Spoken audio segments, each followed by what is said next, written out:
And we are live. Hey, everybody, this is Roberto Blake, helping you create something awesome today. Welcome back to the YouTube channel. We are back. I went to NAB show, which is National Association of Broadcasters, learned a lot about the future of AI tools and AI video editing. We got a great stream for you today. We're going to be talking about the 80-20 rule in YouTube. I'm going to be talking to you a lot, actually, about your content strategy and what you can do about starting a YouTube channel. So we're going to be definitely covering that. You're also going to be seeing some YouTube analytics. You know, I always love showing you the behind the scenes and the inside baseball when it comes to YouTube. So we're going to deep dive into analytics. We see our lovely invalid traffic issue from YouTube that has still not been resolved for creators. So, okay. So we got that. We're going to be drilling down into analytics as always. This is an FAQ Friday, so we'll be answering all of your questions about analytics. We'll be talking about content strategy and ideation. So that's going to be super important. And I'm also going to show you a little bit of this tool that I like. I'm not affiliated with these people in any way, even though I do have an affiliate link. And so by that, I mean, I just don't, I don't own this thing and I don't like have any equity in the company or anything like that. But there's this tool out there called oneof10.com. Some of you've probably heard about it. It's a great tool. It uses the YouTube API. I'm going to link to it here in the description. I do think it's one of the better ideation tools for YouTube, and it's new. So it's an ideation tool called One of 10. And I'm going to link it here in the description for you guys so you can check it out on your own. But I think it's really dope. And if I show you on screen, basically the idea is that you can find these outlier videos and you can set filters for this. And you can decide that, you know what, I want to search for videos that are only from channels that have maybe 50,000 plus subscribers. So I'm going to do that. And I only want videos that have done well that are under, maybe I need them to be under 25 or so minutes long, but I want anything that's over 3 minutes long. I mean, look at how precise this can be. And I'm like, okay, I only want videos that got 60,000 views or more. And I want that to be only videos that have been posted in the last 3 months. And so I could like filter for that. And then I can pick a thing like I could pick a niche like productivity, or I could search for something more specific, but I can have all these great filters. So this could be really good for idea generation, to find other videos, give you inspiration and say, okay, maybe I should make a video about that. And then obviously they have some of the most popular niches in YouTube pre-selected. So we could find videos around the subject matter that we're most interested in. And we could get inspiration from that, from high performing videos, and then do likewise and say, okay, I can capitalize on that trend within my niche.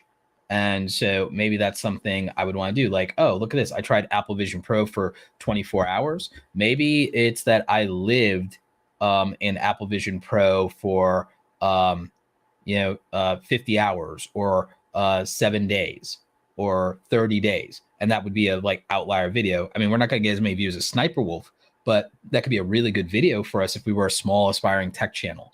So that could be inspiration. Dr.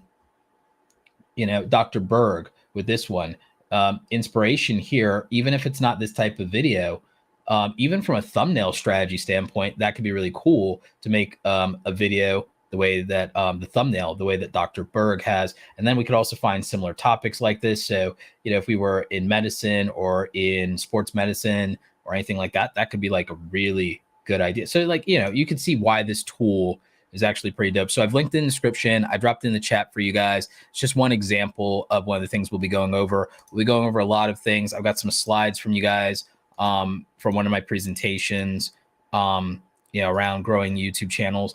I really believe in the intersectionality of things like understanding what the value of your channel is, building a proper overall strategy, understanding how you're going to produce quality content, and then what your monetization strategy is. And I believe that the intersectionality of these 4 things leads to optimal growth for a successful content creator. So these are things we're going to be talking about. We're also going to answer your questions from the chat. We're going to also be looking at your super chats, especially. Krayler Maid says, hey, Roberto, what do you think of Creator Hooks Pro, the AI title generator? I have to look at it more. I use ChatGPT straight up. I use ChatGPT. I modify it with custom prompts. I've taught you guys how to do that. We actually did a full workshop. You guys know that on Wednesdays, we do Workshop Wednesdays. We actually have a full workshop. It's like a 4-hour workshop specifically on using ChatGPT for title generation. Interesting thing with that 4-hour workshop. One, it's already up. You can watch it in the live tab on YouTube, on my YouTube channel specifically. But that one's completely free, and we walk you through workshopping titles directly in ChatGPT. I think that has over 60,000 views and is one of the most popular live streams we've ever done on the channel. So if you want to watch the replay for that, you definitely can. We're going to be adding timestamps to the replays of the more recent live streams. We're also going to be on the Roberto Blake's highlight channel, Roberto Speaks, the highlights channel. I'm going to be using our sponsor OpusClip to chop up these live streams and post the most relevant questions and the most interesting parts of the live streams over on the highlights channel to make it easier for you guys to find stuff. And the reason I'm not going to do it on the main channel is by having a highlights channel. If I want to upload clips to that channel every day, I get 3 notifications and I don't have to mess with the algorithm at all when it comes to my main YouTube channel. So that's why I am using a separate channel for my live stream highlights, is because I'll get 3 notifications every 24 hours that I can use. So I can just constantly post clips up there and people can watch whatever they want, and watching whatever they want won't affect my main YouTube channel. So that's the thing. And once that highlights channel gets monetized, I can try and make sure that it tones down the ads on that channel a little bit. So that's something I'm looking forward to once we get monetized over there. Miss Rising Star says, Roberto, I'm glad to catch you live again. Yeah, I'm glad to be back too. Back from Vegas. It's been nice. We got Home Rapid Repair in the house. How's it going, man? 10-month member says, welcome home. There's nothing like your own bed. Absolutely. Absolutely. Entourage Auto Detail says, hey, Roberto, just purchased your book. Thanks for all you do. Can't wait to implement it into the channel. Yep, absolutely.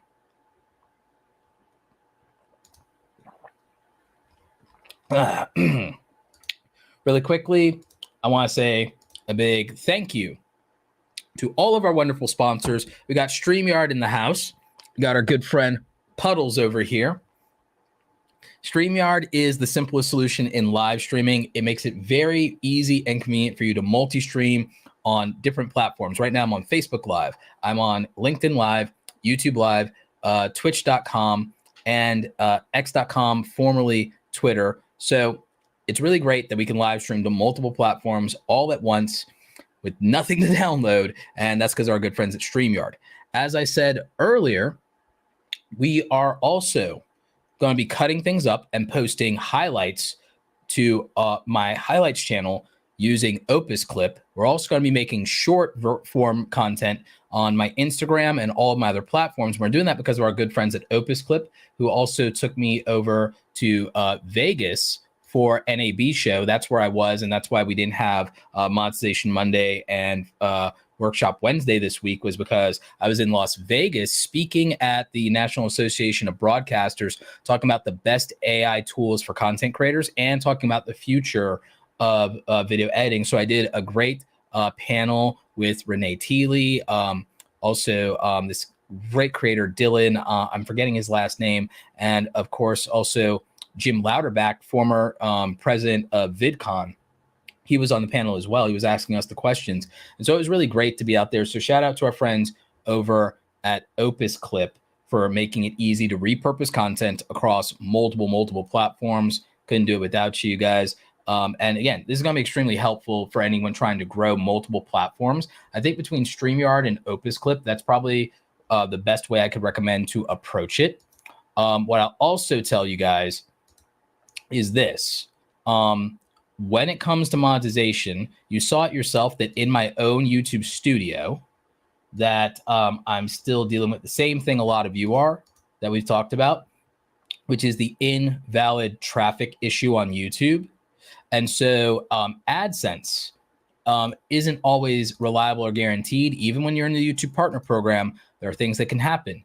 Videos get demonetized, channels get demonetized, invalid traffic issue happens. And it's not your fault as a creator when these things happen to you, but they do affect your ad revenue nonetheless. And that's why I'm glad I have Kajabi as a sponsor, and I have Kajabi as a platform to help me with my own digital products and my own membership website, because when YouTube lets me down, Kajabi does not. And I love our friends over at YouTube. Shout out to them. But the reality is sometimes YouTube monetization, just not reliable. A lot of creators are learning this the hard way. You need to have multiple revenue streams. You need to be in control of your income. And you need to make sure that you have a lot of different ways that you're approaching monetization. And so one of the ways that I approach that monetization is I have digital products that I sell through Kajabi.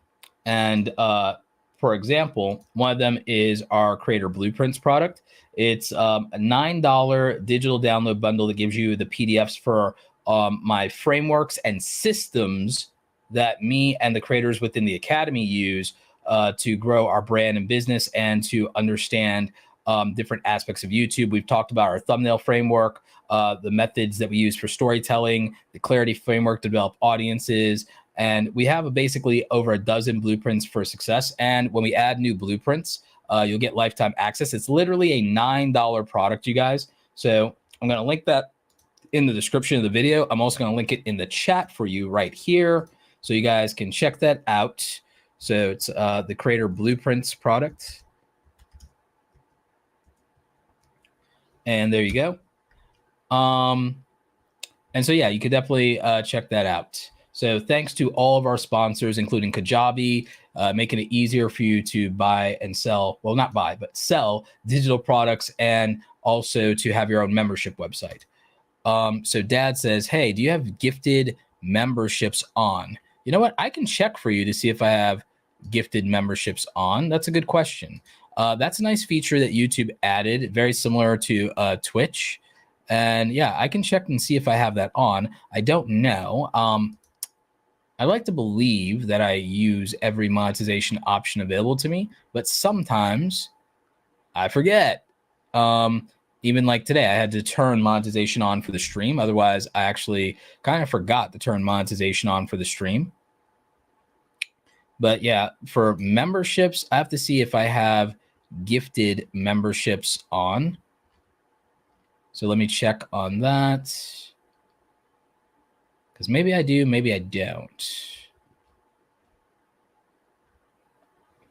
Let's see. Oh, turn on. Nope, that's turn on members only in the chat. No, don't want to do that. Oh.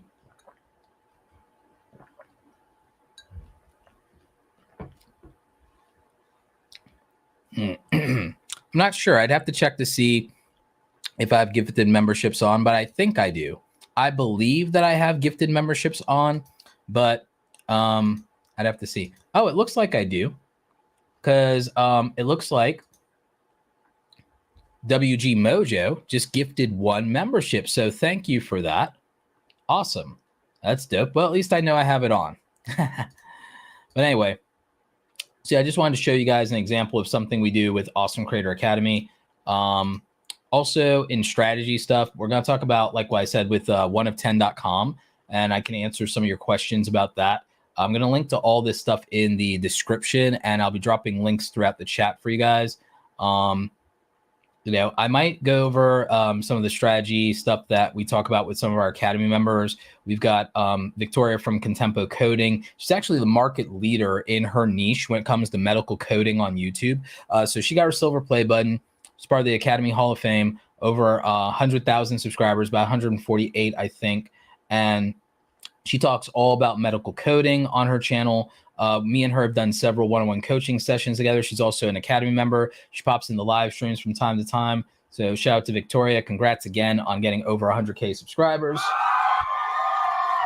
And so definitely one of the education channels that I like talking about, because I think the future of YouTube, for those of you who are like me, you're older, you're over 30 years old. I actually believe that the creators that are over 30, 40, and 50 years old are going to be the ones who build the backbone of the creator economy middle class. The creator middle class will probably be built by the same people who build the middle class in America, which is usually people who at least put over a decade in. And so that's going to be people in their 30s, people in their 40s, people in their 50s. They're usually going to be people who have some social proof, have done the work, put in a decade or two, built up their skills, earned like a name in their profession. And so I think there's going to be like this class of YouTubers that are professionals that onboard people into jobs and careers. You have people like Roger Wakefield, Roger the Expert Plumber, doing it in the trades, for example, not just for plumbing, but for the trades in general and making the trades great again. So, he's holding it down. And he's solidly Gen X. You have another one of my students, Cassandra, from Becoming a Farm Girl. She actually not too long ago cost 100,000 subscribers, but then quickly blew up and doubled that.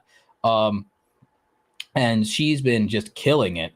If you look at her videos, and we've done a couple of strategy sessions together. We also figured out her course launch with Kajabi and how she was going to do her online course, which has been successful. There's some things that she's also asked me about when it comes to self-publishing. Since you guys know I've self-published my book, working on the second book now. So there's a lot of content strategy that I can go over for some of our, just like for what's worked for some of our Academy members. Another interesting case study is Magnify Reacts. He is doing daily reaction videos. And I remember about roughly 2 years ago, I don't think he had 10,000 subscribers even, but he went to daily uploads on reaction content. And with reaction content in his niche, music reactions can be hit or miss. But the cool thing is he's done over 1,000 videos, and we figured out for his system, like what he needed to do to avoid massive copyright claims and copyright strikes. So he's like in the clear on copyright claims and copyright strikes. And he's done over 1,000 videos. He's done almost 2,000 videos because he does 3 videos a day and is growing. And he's probably going to hit his silver play button well before the end of the year. And this is where a lot of people don't like the advice quantity over quality. But the thing is, for working class creators who have to do stuff with the minimal amount of time, their 9-to-5 job, they're still capable of making quality content that's good enough. But the thing that helps them grow is having a strong cadence. Now, not everyone needs these 3 videos a day. Most of our creators do 2 to 3 videos a week at most. And that's what I would normally recommend, aside from YouTube Shorts. And there is a YouTube Shorts strategy that I really like that's working for a lot of my my students, a lot of my coaching clients, creators. But the thing that in an ideal perfect world, you'd be able to upload YouTube videos 2 to 3 times a week. You'd be able to live stream with your audience maybe 1 to 2 times a week, have a really solid community, get super chats, build deeper relationships, have channel members come on, that sort of thing. Just really strong, tight-knit community. And then you'd be, in theory, able to upload 1 to 3 YouTube shorts every day. Now, that sounds like an absurd amount of content, but in an ideal world, what this would do is, between all the different formats, it would give you this overwhelming amount of surface area in terms of content to be able to reach people where they are. Shorts people are shorts people, live people are live people, video people are video people. There's a little bit of overlap, just a little bit, but ideally being able to surface the right amount of each of these things to always be in people's watch history, always be on their mind, and also be the person who's showing up for them the most. That would be the ideal scenario in a perfect world for a creator, but most creators don't live in a perfect world. So you do the best you can with what you have, where you are. And that sometimes means not chasing this dragon of perfect quality content and just really just being more present, more active, showing up more than the competition. Because okay, that creator that makes bangers once a month, okay, but that viewer watches YouTube every day, and they got to watch somebody. And that's what no one thinks about. And that's what a lot of strategists won't tell you, is that viewer wants to watch somebody. That viewer has 10 hours a week to fill their appetite for content on YouTube specifically. And then they've got other social media platforms too. That's why I believe in multi-streaming. That's why I believe in repurposing, because you have to be visible where they are. You have to be visible where they are. If you don't have content there and you don't have fresh content that week or that day for them, you're invisible to that viewer. You are invisible to a viewer if you're not where they are when they are. And that's something that I haven't seen anybody really talk about that you are quite literally invisible to a viewer if you are not where they are when they are. And so, I just think that kind of thing is important. So just something I wanted to bring up, something I wanted to talk about.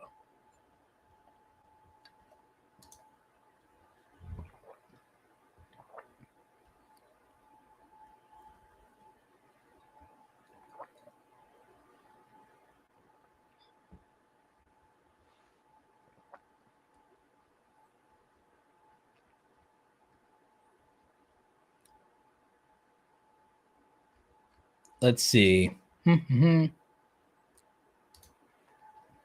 Leslie Moore says, hey, Roberto, I'm still at work, but I didn't want to miss today's live. Appreciate you. Hope you're having a good day, even though you're still at work. Miss Rising Star says, Roberto, I've been self-publishing since 2004, so definitely was wondering if you've published a paper copy. Let me know. Yeah, I actually have published a copy of my book. I have a paperback and hardcover. I published it in such a way that I have it on Amazon, Barnes & Noble, Target, and in other places. I primarily used Amazon KDP. We'll probably do a workshop live stream about self-publishing actually in the future. We'll do a workshop Wednesday around self-publishing. I don't mind doing that. I'll probably make a couple of videos about it too, specifically a Make Money Online video about how to make money online self-publishing with Amazon. But I published with Amazon KDP, but I also used Ingram Spark. Now I did ebook, print, paperback, trade paperback, and hardcover. So I did those 3 versions of the book. I still working on audio version. You can see that with all the live streaming I'm doing, you can see why it's taken so long, my voice. But there's an audio version coming soon. We're going to end up doing a revised edition. And the way the revised edition will work is completely new chapters will be published on my website, several websites, even LinkedIn for free, but also as a lead magnet to the book for people who haven't bought it. Kindle buyers, the revised edition will be pushed automatically to them. It'll be pushed automatically to them with the updates. And then the revisions will also be part of the audio launch release. And then we'll also put the revised edition push directly through the paperback and hardcover. But to make sure that people who bought the physical version the first time still get value, we're going to absolutely release the new chapters for free. And then updates to those chapters will take the form of articles, things in my newsletter, so that we make sure that people are still getting the information and have a way to get it. So I think it's going to be dope. I think it's going to be really good. We also have I have a free course, and we also link to that in the book. And so there's a free course. I think there's 20 videos in it or something like that. So self-publishing, I think there's a lot of value in it. I think there's still a lot of money in it. I think that having the control and the rights of your intellectual property forever is a big deal. I think publishing multiple books, multiple formats, having all the IP, eventually translating it into other languages and releasing it and publishing international and having those rights. If you are going to go with a publisher, maybe you keep all the US rights. Maybe you have them do the international side and help you, and they get the international, some degree of the international rights. That could be beneficial if you're going to go in traditional publishing. I'm still a big fan of creators being independent and rogue. So I'm raw self-publishing. That's why I self-published my book. Could I maybe have gotten somewhere or gotten New York Times bestseller or something if I went with traditional publishing? Yes. When I'm ready and I feel okay, time to push to be a New York Times bestselling author, I'm going to rely on my community for that. I'm going to push aggressively, market directly to my community, ask for support, hope people show up for me, get 5,000 plus pre-orders, and that should be enough to get me in New York Times. So I'm not going to bother with trying to do traditional publishing just to get New York Times or Wall Street Journal bestselling author. I think the strongest thing I could do would be doing a guerrilla marketing campaign with my own community and doing 3 to 6 months of screaming pre-order. And I think that would work. I think a lot of you, that community, building a strong email list, building strong supporters, building a live streaming community. If you want to become a bestselling author, beyond Amazon, because I'm an Amazon bestselling author, but if you want to be like New York Times, Wall Street Journal, my understanding is you need to sell 5,000 copies of your book out the gate. The best way to sell 5,000 the week or day of launch is pre-order campaign for 3 to 6 months, because all pre-orders will count to day of publishing numbers. So driving those numbers up and having that hit the sales charts on the back end pushes you into the bestseller category. Doing what I did, where you also have the book with Ingram Spark, so that you can have it ordered by regular bookstores, and then setting up something in a relationship with your local bookstores, especially if you published books in the past. You build a relationship, you do a book signing for them, you build rapport, getting them to pre-order a bunch of copies for your book, promising to do some local events and stuff like that, getting local press, be a hometown hero, do something nice for your community, pre-order yourself and get like a bunch of books for your local library, do something like that.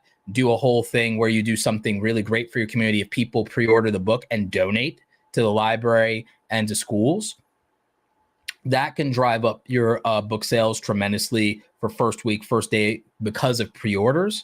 And then some kind of launch thing locally that you do, that takes the numbers up. And so if you can score 5,000 to 8,000 pre-orders of your book, and it can be a combination of Amazon pre-order sales, Barnes Noble, and some local bookstores. If you can get those numbers up, do a 3 to 6 month campaign on that. That's how a lot of my friends became New York Times or Wall Street Journal best-selling authors. Once you do that, you have a name for the rest of your life, and you can put it on the cover of all your books for the rest of your life. And then you keep writing, keep publishing, and you keep selling, and the royalties keep coming in. And you're a self-published author, so you get the majority of your royalties. It'll end up being similar to like how we end up with Amazon and Ingram. It'll be kind of like YouTube's 70-30 split on memberships and 70-30 split on super chats. So your royalties for books, if you become, and again, if you guys want a workshop Wednesday live stream on self-publishing, and you want me to show my Amazon KDP dashboard and my Ingram Spark dashboard and how much money it makes and all that stuff,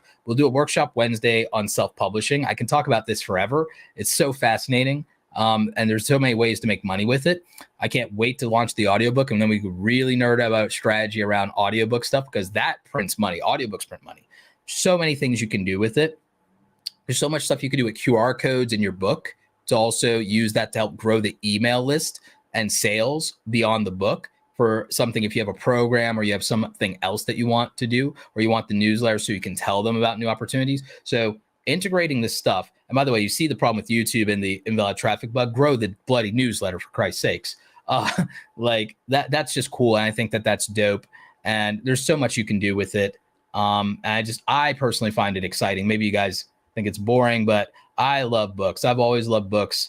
I'm a book person. You guys have probably been following, if you're on x.com, formerly Twitter, you've been following me building my library in the basement. Me and my brother have been renovating the basement and building out literally a library. It's like this, ultimate man cave. So yeah, I really love books, and I love being a self-published author. I love being an Amazon best-selling author. So that kind of thing. So happy to do a workshop Wednesday about self-publishing and about ebooks, print books, and audiobooks, because there's a lot to learn. There's a lot. Yassine Khalik says, hey, Roberto, I want to go live once a week, but I don't know what to talk about. You could just do an FAQ with your audience to start, to really just have something to, if you don't have something specific to talk about, doing a Q&A with your audience is a direction to go. You could also ask your audience in the comments of your other videos or on your YouTube community tab what they want you to talk about, get topics from them. You could get topics from people in Twitter. You could find something to react to in your niche in Twitter or Reddit and react to it on live stream. People love that. And there's people already interested in that, and people who don't know you can also be interested in that. So that's something you could definitely look at.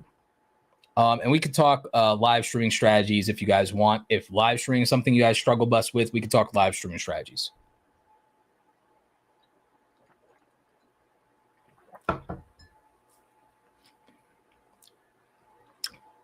Miss Rising Star says, hey, Roberto, my mentor shared your growth strategy based on posting shorts. Oh, he shared my short strategy? Oh, well, that's dope. And Miss Rising Star, if you don't mind telling me who your mentor is, I'd love to know who your mentor is, because this is fascinating to me. So Miss Rising Star says, let's go ahead and full screen for this.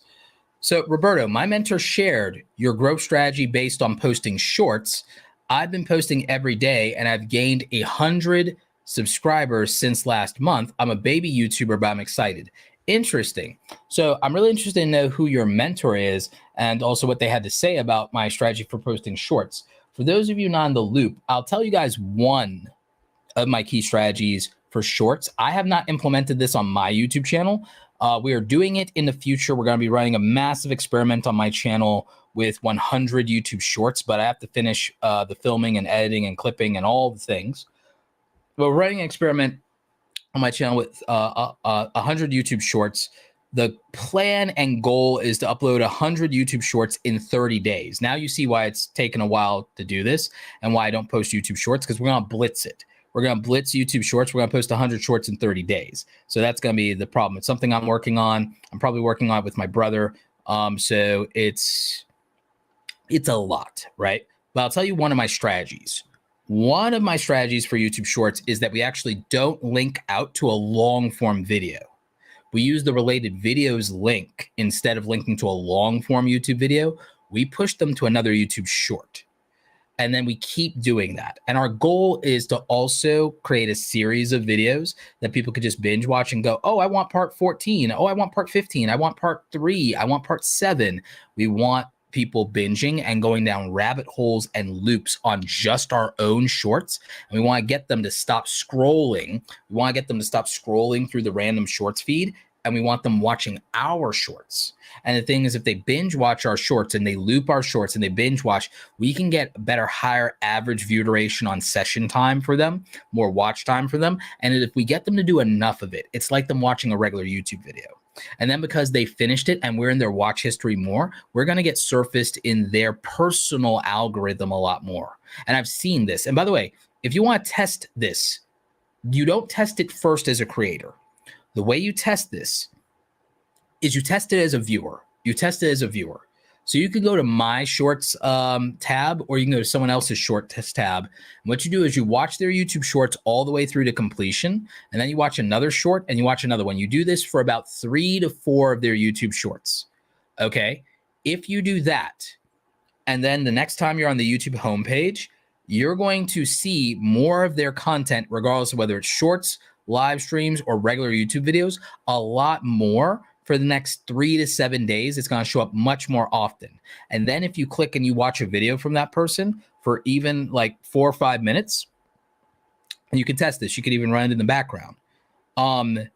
Then you're going to start seeing more of their long form show up too. So if you test as a viewer, binge watching someone's YouTube shorts as a viewer, see if over the next 7 days, their long form starts showing up for you in your YouTube homepage more often. And I've tested it. I've tested it on multiple accounts. We found that to be true for viewing behavior. So a lot of the strategies that I build is we will test viewing behavior because we're testing the previous watch history algorithm. We're testing the previous watch history algorithm and saying, if I change my viewing pattern, what happens to my recommendation pattern? And then we're tracking that. And so by tracking that, I learned that watching and binge watching YouTube shorts leads to long form recommendations later. And I don't need to link you from a short to a long. I can just link you from short to short to short, and it pans out the same. And it's better because now we have video completion rates. We have higher retention rates. We get more view duration. Because if we got you from a short to a long form and then you got bored too fast because you were kind of into short form and you end up clicking off, it doesn't help us. It doesn't help us. It's actually tanking the video. So it's better that when people want short form, that you keep feeding them short form as much as they want. And so you should think to some degree, by the way, of all of your audiences as different audiences. You have a shorts audience, you have a live audience, and you have a videos audience. There might be some overlap. But you shouldn't assume there is. And so you should make enough content to feed all of your types of audience based on every format. This is what I mean about meeting people exactly where they are and then delivering for them where they are, when they're there, wherever they are, whenever they are there, wherever they're at, whenever they're there. That's what you have to focus on. Meet people where they are, when they're there. And that's how you have to do. And if you could do that, and you can do that also on multiple platforms, then you start winning. John Cole says, Roberto, any advice for growing a podcast on YouTube? If you don't already have a following elsewhere, it seems harder with non-scripted medium. So if you have a podcast and you want to grow your podcast, for one thing, make sure you're distributing the audio version of your podcast across all the podcasting platforms for devices. So you want to make sure you're doing that. The other thing you want to do is you want to go onto other people's podcasts, whether they're in your niche or not. You want to do a podcast circuit. And if you're a podcaster, I'm telling you, maybe you go on other people's podcasts every single week. If you're a StreamYard user, you can use the StreamYard collabs feature. And with the collabs feature in StreamYard, and again, link to a free trial of StreamYard in the description, you guys, they are a sponsor. If you go with StreamYard, there's a collabs feature. There are podcasters, they're looking for guests all the time, looking for collabs all the time. You can go on multiple podcasts. And if you go on one podcast a week, if you're a small podcast, your podcast will grow just off of recommendations and you'll be reaching podcast listeners. And it doesn't necessarily have to be someone in your niche because those podcast people could be consuming anything. So that'd be a big recommendation for you. Is podcast collaborations. By going on other people's podcasts can grow awareness of yours. You then ask for permission to get clips of the podcast you were on, distribute those as short form and teasers in multiple social media platforms so that people want to hear more of what you have to say. You want people to care about what you have to say. In fact, actually, if I switch out my slides here, I have a slide deck here that I can show you that I think I cover. Do I cover the intersectionality of podcast? Not in this deck, and I don't think I do in the other deck. Maybe I do. But we can use scaled platform impact as a way of addressing this. Okay, so scaled platform impact. So if you're a YouTuber doing a podcast, you already have two of the most important things going for you. And so it depends on what you're going to be. Are you going to be an entertainer? So are you going to be an influencer or are you going to be a thought leader? You kind of have to look, am I an influencer or am I a thought leader?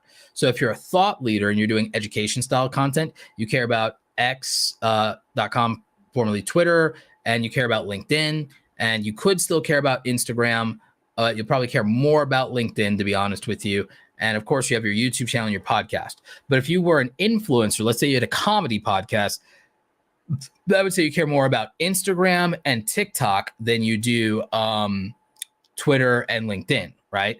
So this is the intersectionality part. And so what I would say is you use something like OpusClip and you clip the podcast that you're on as a guest. You clip your podcast when you're doing your podcast and you distribute it across Instagram, TikTok, LinkedIn, x.com, formerly Twitter, whichever thing you want to do. But you also scale to all the different podcast platforms as well. And when you're live streaming, you want multicast, not just on YouTube. But the foundation of how you build should be with YouTube in mind. And so that's part of my advice for scaling your podcast is make a video-centric podcast on YouTube, distribute it in all the podcast platforms for audio, clip your podcast and distribute across multiple platforms, but also go on the podcast circuit, do collabs, and then clip all those collabs and then keep posting that across multiple platforms as well. Also, run a channel that does clips of your long form podcast, especially if it's really long.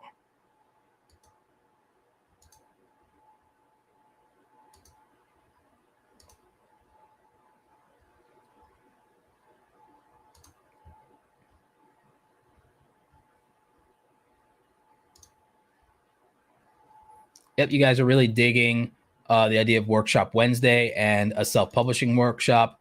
So yes, and a lot of you are book people as well. Yassine says the reaction idea is awesome. Yep. You can do reaction videos in Streamyard. I've been thinking about once a week doing a different channel. I have a spare channel I did during the pandemic that I dropped while I was depressed. It was a fun channel to do, but I'm thinking of reviving it as a reaction channel. I was thinking of doing Roberto Reacts, and I could just react once a week to things that are on the internet, maybe in like an Asmongold style, and I think that'd be dope.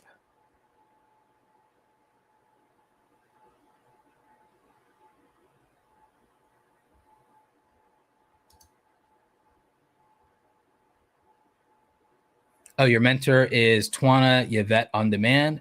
She has 15K subscribers and she's amazing. Awesome. Thank you, Miss Rising Star. Appreciate you.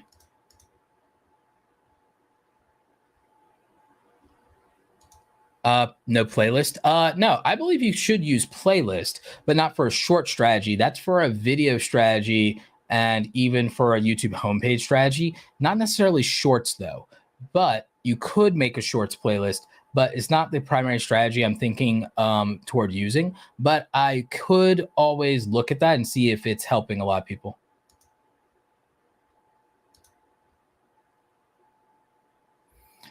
Zag DK says, hey, not gonna lie, Roberto, glad to see you rebroadcasting this to Twitch too. Definitely my preferred place to watch streams, even about YouTube ones. Yeah, I get that. So that's why I try to stream everywhere.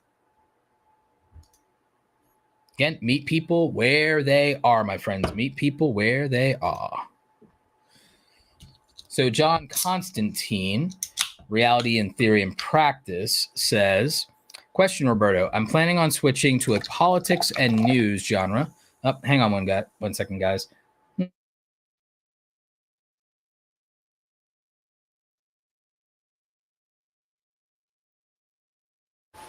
It's pouring my Pepsi and turning this into like an ASMR stream, you know, actually.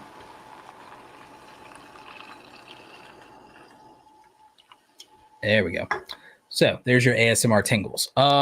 So question, bro, I'm planning on switching to a politics and news genre on my main channel, but previously my channel has been personal drama. Interesting. I got 300 subs. Should I just nuke the channel and start over? 300 subs, I would probably, this is just me personally. This is me personally. You're below 500 subscribers. If you are switching things up completely below 500 subscribers, I think mentally and emotionally, not just algorithmically, but mentally and emotionally, clean slate, my friend, clean slate. And the reason is, the reason I believe in clean slates and starting new YouTube channels is the mental and emotional load on creators when their subscriber or viewer counts create expectations emotionally and mentally for them. It becomes a burden because then you tie expectations. Now, those expectations shouldn't exist because your subscriber count as of 2015 stopped mattering to YouTube as far as how they push your content. They stopped that in it wasn't 2015. My mistake. It was 2012 that stopped mattering. Stopped mattering in 2012. Then they were more aggressive about it in 2015 with the recommendation system. And then in 2018, when they really pushed aggressively in 2017 to 18, late 2017, early 18, the notification system. And the notification system didn't exist when I built half of my subscribers. And that's really important because if you don't onboard people to whatever new YouTube feature YouTube does, really hurts your channel sometimes. So like not having notifications and having a bunch of people on notifications really hurt how impactful me having subscribers ever was going to be for my channel. So that kind of like screwed a lot of OG creators over that weren't mega famous. If they were mega famous household names, it didn't matter, right? Like for Linus Tech Tips, for example, it wouldn't matter. But for everybody else who's like, you know, was doing good, was a mid YouTuber, but still a peasant, not a household name, totally screwed them over, right? That happens with these new features. Same thing happened to people who super early aggressively went into shorts. Some of them got screwed over too with the changes. But what I'll say is, especially when the links got removed and they were mentioning links in the description on their shorts, totally screwed over those shorts for the people who did it early and made thousands of them. So anyway, if you're going to switch over to politics, which is so very, very different, I'd start a completely new channel. And one of my beliefs is if it's a completely new audience avatar, then it deserves a new channel. And so what do I mean by audience avatars? Audience avatars are where you break down the demographics and psychographics of people, and you understand their priorities, values, challenges, preferences, and biases. So you want to understand those psychological factors so you can cater to a specific group of people with very specific preferences, challenges, values, beliefs, and circumstances. And by doing that, you'll understand your audience better than anybody else, and you're only speaking to your people. So it's about attracting your tribe. Instead of reaching randoms, the goal is to attract your tribe. Like right now, across multiple platforms, it's 377 of you watching. So I prefer that to just reaching a bunch of random people who aren't going to be invested in me or what I have to say. I prefer a small tribe that I've attracted, built relationships with, built community with, are invested in me, will support me with their wallets and not just their eyeballs. It's going to be better to have a mighty tribe of 10,000 loyal, dedicated, ride or die people. I promise you it's better than having 1 million people that don't really care about you and are just like passively, casually consuming your content. A lot of people would love 1 million casual subscribers that watch their content. But at the end of the day, those people aren't going to be loyal supporters. The reality is it's probably only 10,000 of those people that are going to be ride or die, that will always be there for you, always have your back, always show up for you. And I would tell you that the 10,000 are worth more than the 1 million. 1 million people who only casually give a damn about you, sorry about that, like, is not as valuable as 10,000 people that absolutely love, respect, and are obsessed and will go to war for you. So I'd rather have a tribe of 10,000 dedicated, blooded warriors than, 1 million paper tigers. 1 million paper tigers are going to fold. 10,000 are going to stand strong, and that's what you want. But you can only have that if you attract your tribe. And the only way to attract your tribe is to understand them as a community, understand what they value, understand what their preferences are, their biases, what their priorities are, what their value systems are, and to cater exclusively to these people and to build a genuine community of like-minded individuals. And so if you can accomplish that, I think it's always worth it. When you're going to change the value system, you have to change the channel, because it has to be the same people with the same values and beliefs. I believe that 100%, that if it's a different audience avatar, it's time for a new channel. If the audience avatar is exactly the same or 95% the same, we can stick with the same channel and we can pivot a little bit as long as the value system is the same. But if the value system is different, if the biases are different, if the preferences are different, then you got to switch it up. It's got to be a new channel for a new group of people, period. End of story. So the difference is, I understand some people that have, I already have a monetized channel. That's kind of the exception. Then it's a case by case if you already have a monetized channel. If your channel's not monetized, scrap it, start over.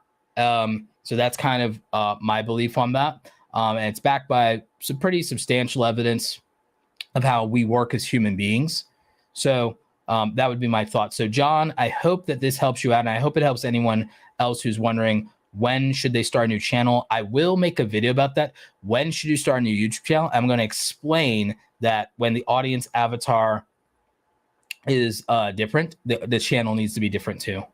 And it's because of the reasons I stated with, hey, if the people believe in and value different things, you cannot code switch on them. So it's got to be a different channel.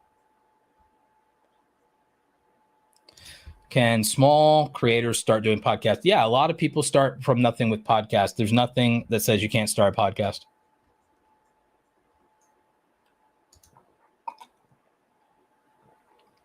Wow, you guys love podcasting content.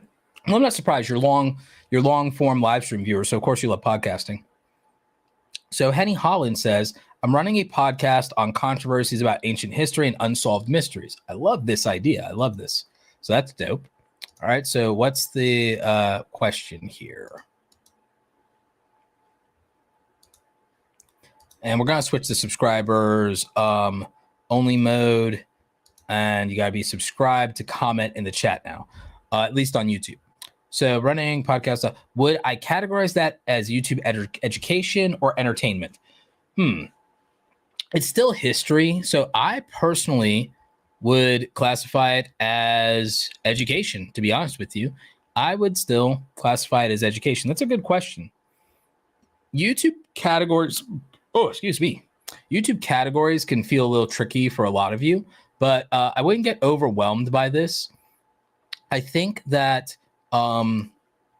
really and truly, and I believe this, YouTube categories do not matter as much as a lot of you think they do, and they shouldn't cause you anxiety. And so I think that a lot of you overthink that. I understand why, and I understand some of these things mattered more in the past. They mattered a lot more in the past, but they don't matter nearly as much now. And I probably will do some kind of video on what does and doesn't matter. I'm going to find some way of, maybe that won't be the title of the video, but I will find a way to make a video that talks about what doesn't matter in YouTube. Maybe it'll be something around outdated, principles. Maybe it'll be, not outdated principle, outdated YouTube advice. So maybe that's it. Maybe it will be about outdated YouTube advice, and then I can use that as a way to talk about the fact that YouTube channel categories don't matter, because I think a lot of you probably still are stuck in how the YouTube was when you grew up with it. Because like a lot of you probably like grew up with YouTube, honestly. Not all of you, but some of you, if you're at least 30, you've been watching YouTube for maybe 10 or 15 years.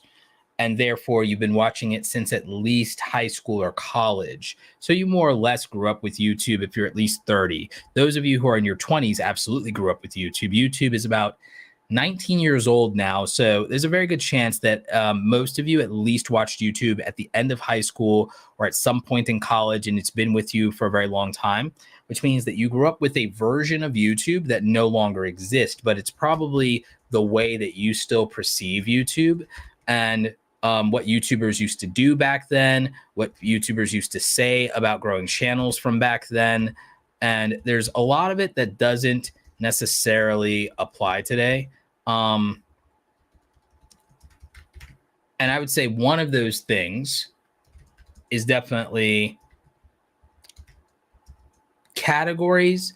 I'm not going to say tags don't matter. I know it's popular to say that because the big YouTubers do. The big YouTubers don't need tags. Tags don't matter the way people think they do for the thing that they want to use them for, but they do matter in a way. But I would not make them important. Title matters more, transcript matters more, thumbnail matters more, timing matters more, topic certainly matters more. So again, there are things that people treat much more important than they are, when they should probably be a much lower priority. And it's because a lot of people still are remembering the way things used to be in the old days of whatever they grew up with on YouTube, or whatever their favorite YouTuber said how it was back in the day. John says, love the advice on how to grow a pod. Let me try and be more specific. For podcasting, I find titles and thumbnails hard because I don't know the convo beforehand, and we talk about lots of things. Then if it's a guest, I would maybe use their face and then something they've said that's interesting or controversial, and basically use the Diary of a CEO model for the thumbnails, specifically. And for the titles, I would use their name. If you're talking to a guest, I'd use their name and maybe one of the most controversial things they've ever said and put that in the title.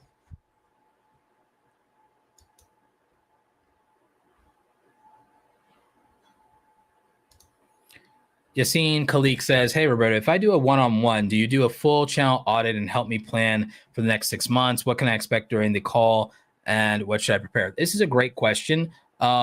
We do a full channel audit for a 90-minute strategy call. We do a full channel audit for that.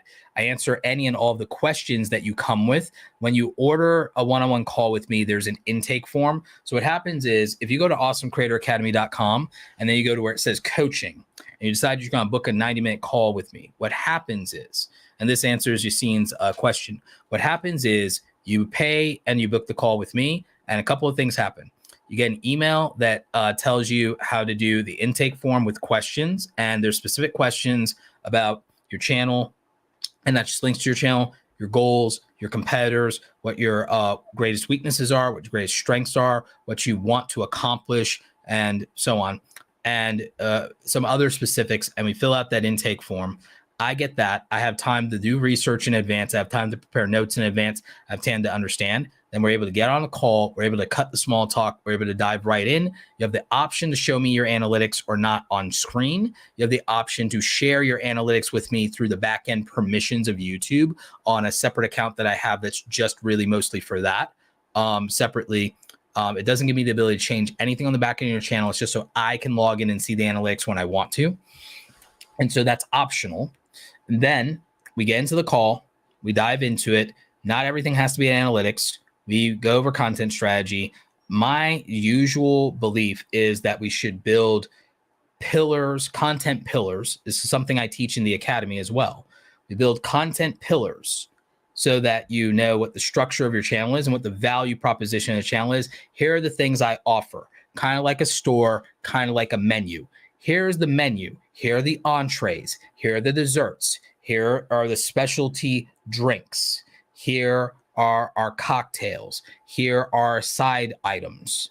See what I'm saying? So we build out these pillars as kind of the menu of our content. You understand? It's categories of content that we cover. So it's our own kind of menu of categories of the things that we talk about that we know are valuable to our audience, because going back to our audience avatar, we know what they value, what they care about, what matters to them. So we're going to try to build about roughly 6 pillars usually around the things that matter to our audience in a very specific way. Then once we have those 6 content pillars, the goal is within those pillars to come up with a formula for some title ideas for each pillar that generates the capacity to make 2 to 3 videos a week on those topics. So basically now we're creating a system that should allow you to do ideation to where it should not feel like a struggle going forward to make 100 pieces of content for the year at least, which will cover more than your 6 months, you know, if we're doing a twice a week cadence, which is ideally, depending on the niche, I usually prescribe a 2 regular YouTube per video a week cadence. If it's live streaming, I say 3 to 5 times a week. If all you did was live streaming, 3 to 5 times a week. So that's how, you know, that part of it works. We get into specifics of some of your strengths and weaknesses around your production, your structure, your storyboarding, your editing, your titles and thumbnails. We audit those ruthlessly. We try to figure out what a version of doing your titles and simplifying them, truncating them to be shorter, what that could look like. ChatGPT prompts around truncating and reducing those. I teach you a framework for using that and testing thumbnails readability score. You want the, not thumbnail readability score, title readability score. And I show you my tools for title readability score. You want the titles to be a 3rd grade reading level, maximum 5th grade reading level, but you usually want below a 3rd grade reading level. You want it to be the easiest title to understand possible for your subject matter. We run your thumbnails through the vibes framework, and we determine how they can be more visually attractive, interesting at a glance, bold text and color, eye-catching elements, and what is the social proof and status that your thumbnails and that your titles and that your channel branding conveys. How's your channel branding and your titles and thumbnails? How do they establish social proof and status to make you stand out from competitors? So we establish that. And that helps you package your videos around value to your audience avatar and their psychology. Values equal views. So that's how we would go about that. We go into the style, structure, and storytelling around your content and find holes in what you might be doing when it comes to your scripts and to your retention strategy. And then we optimize that to get retention and subscribers. We look at your content cadence. We look at your what's going on with your work-life balance as a creator so that you can have a proper content cadence. If you need to publish 1 to 2 times a week, what's stopping you from doing that? What has to be addressed to make that possible? What schedule do you need to be on? Are you doing enough ideation in your schedule? Are you doing enough things to be productive? Are you doing enough things to re-energize your creativity and stay motivated? What's going on with there? And then finally, of course, one of the things we absolutely have to talk about in that whole equation is what's the business model for your channel? What are the monetization options in your niche? Who's doing those effectively? What's going on with your brand deals? what's the bottleneck on making more revenue here without necessarily having to drastically increase the views? What can we do with what you already have to increase the amount of money that you're bringing in? So this is how my strategy sessions work. And this is, very robust, which is why I don't do 1 hour calls. I do 90-minute calls, because running through all of this with somebody takes at least 90 minutes typically. And then you guys have individual questions. I try to rapid fire through those if we still have time as well, beyond what we had to cover. And so that's how the one-on-one calls work with me. They're 90-minute one-on-one calls. That's how they work. If you want to check, we have, I think, 74, 75 reviews in Trustpilot at this point, which would be difficult, if not impossible, to fake. The other benefit of coaching creators is that their persona and their names are publicly available to see what's going on, see that they're real people, and to verify them. So that's kind of, the benefit of coaching creators is when I get reviews and testimonials, it's from people who are public figures. So that's the good news. So that's basically what you can expect. I hope that information helps. Also, for anybody here who is an educator in their own right, I think the breakdown of how I approach my coaching and what the value prop is there should encourage a lot of you to figure out, well, what are you going to offer in your coaching calls? The other thing we do is we try to get you resources. Like there's PDFs that I want you guys to have when you work with me, so that you have a baseline of knowledge. So we always want you to have that. We're also starting something to where, at least in the near future, if not soon, very soon, people have access to a community forum. It's not the same thing as having my private group membership, which I offer. That's a separate thing. But we want at least people to be able to interact with each other in the community forums or post questions. So we've got that set up as well. So I'm posting a link to coaching with me in the chat. It's also in the description. But Yassine Khalik, I hope that answers your question. John says, the stream brought to you by Pepsi. I wish. Pepsi, if you want to sponsor the stream, you're welcome to sponsor the stream. This stream brought to you by DuckTales. Scrooge McDuck himself approves of the stream. My OG mentor, Scrooge McDuck. Scrooge was dope. Scrooge was the man. A lot of people think Scrooge McDuck is kind of a bad guy or symbolic of the evils of capitalism. It's quite the opposite. Scrooge McDuck in the DuckTales show, if you guys didn't know this, used his wealth to travel the world, which everyone wants to travel the world, become an adventurer. He tried to do good in the world wherever he went. He was a hometown hero to his community, employed several people, was great to his employees, Mrs. Beagley and Duckworth, adopted Webbygale, Mrs. Beagley's granddaughter, took care of his nephews while their parents were indisposed, their parents, different things going on with that. And even still took care of his other nephew, who is a grown adult man, Donald Duck. And so he used his money to travel, protect his family, raise kids that weren't his, do right by his employees. Scrooge McDuck is a great entrepreneur. He's a great mentor. If you really think about it, but you'd have to be an 80s kid or 90s kid and really care about DuckTales to go into that.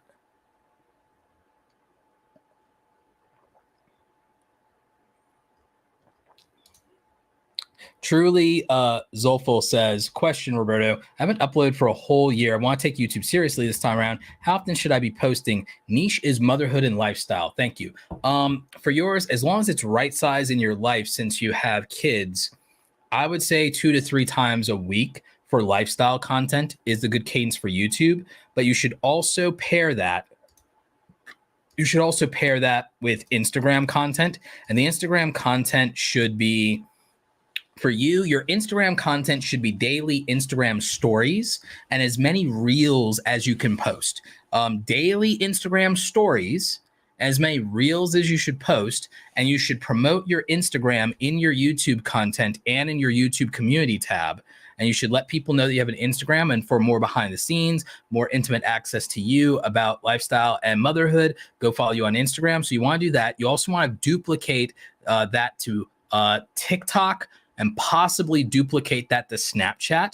You want to duplicate your content as much as possible for those platforms. In your particular instance, probably also YouTube Shorts. So for you, I would ideally like to see you do at least daily reels which is short form content under 60 seconds or so, roughly about 60 seconds or so, I'd want to see you posting daily reels that you batch record and upload across YouTube Shorts, Instagram and Facebook Reels, Snapchat, believe it or not, and TikTok, and do it in a way that lets you monetize for all of them, or at least eventually monetize for all of them. So you have 5 short form platforms and you're posting at least 1 video a day to them all across the board. You want to post daily shorts and take some time to not shorts, stories, daily stories that you can post the same stories across Instagram, possibly Snapchat. And I think TikTok kind of has a stories thing now. So you want to do that.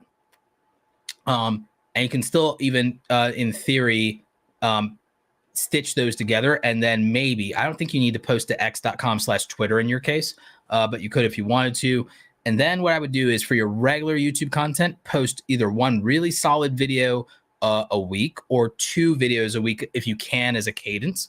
And what you want to do, in my opinion, is if it's lifestyle and motherhood, you need to make it a reality TV show. So it's not quite a vlog, it's vlog-like, but it needs to be a reality TV show of where someone follows you kind of around with the camera instead of you holding the camera. You can be behind the camera yourself from time to time, but other than that, should be someone following you around with the camera. And it should be third person so that it's reality TV style and it's got that intrigue, it's got that motion. This is also going to possibly cut down on the need for fancy editing if you do it reality TV style. And so that's what I would do. And I think the videos should be 12 to 18 minutes, which also gives you almost a TV show vignette style format and allows for you to tell a complete story. I think the editing can be minimal. It's more about cuts than anything and cutting things out. Make sure the audio is really good. And this stuff can be helpful, even if it's going to be education content for you for motherhood and lifestyle. I still think it should be walk and talk content, reality TV style. I think it's okay if there are some get ready with me style videos and advice that you're going to do. If you're going to do that, my aesthetic recommendation would be a get ready with me video that's shot in the mirror, but shot aesthetically very pleasing in the mirror. And then that can be the get ready with me video. And those could be a little bit shorter. They don't have to be necessarily 12 to 18 minutes for that, but they could be very good. I think they should still be over 8 minutes for the monetization side. And then that's how we would approach that. So, this is something that actually I've helped a couple of people with. There are a lot of female lifestyle channels that I've helped get to 100,000 subscribers. There's some that do completely different content than yours and that direction. But there's a couple of them that we've worked with. And one of the things I'll definitely tell you is there's enough variety in female lifestyle content for you to not get bored, but to keep the audience avatar the same. And I think that's what a lot of you struggle with is it's not about you being a variety creator.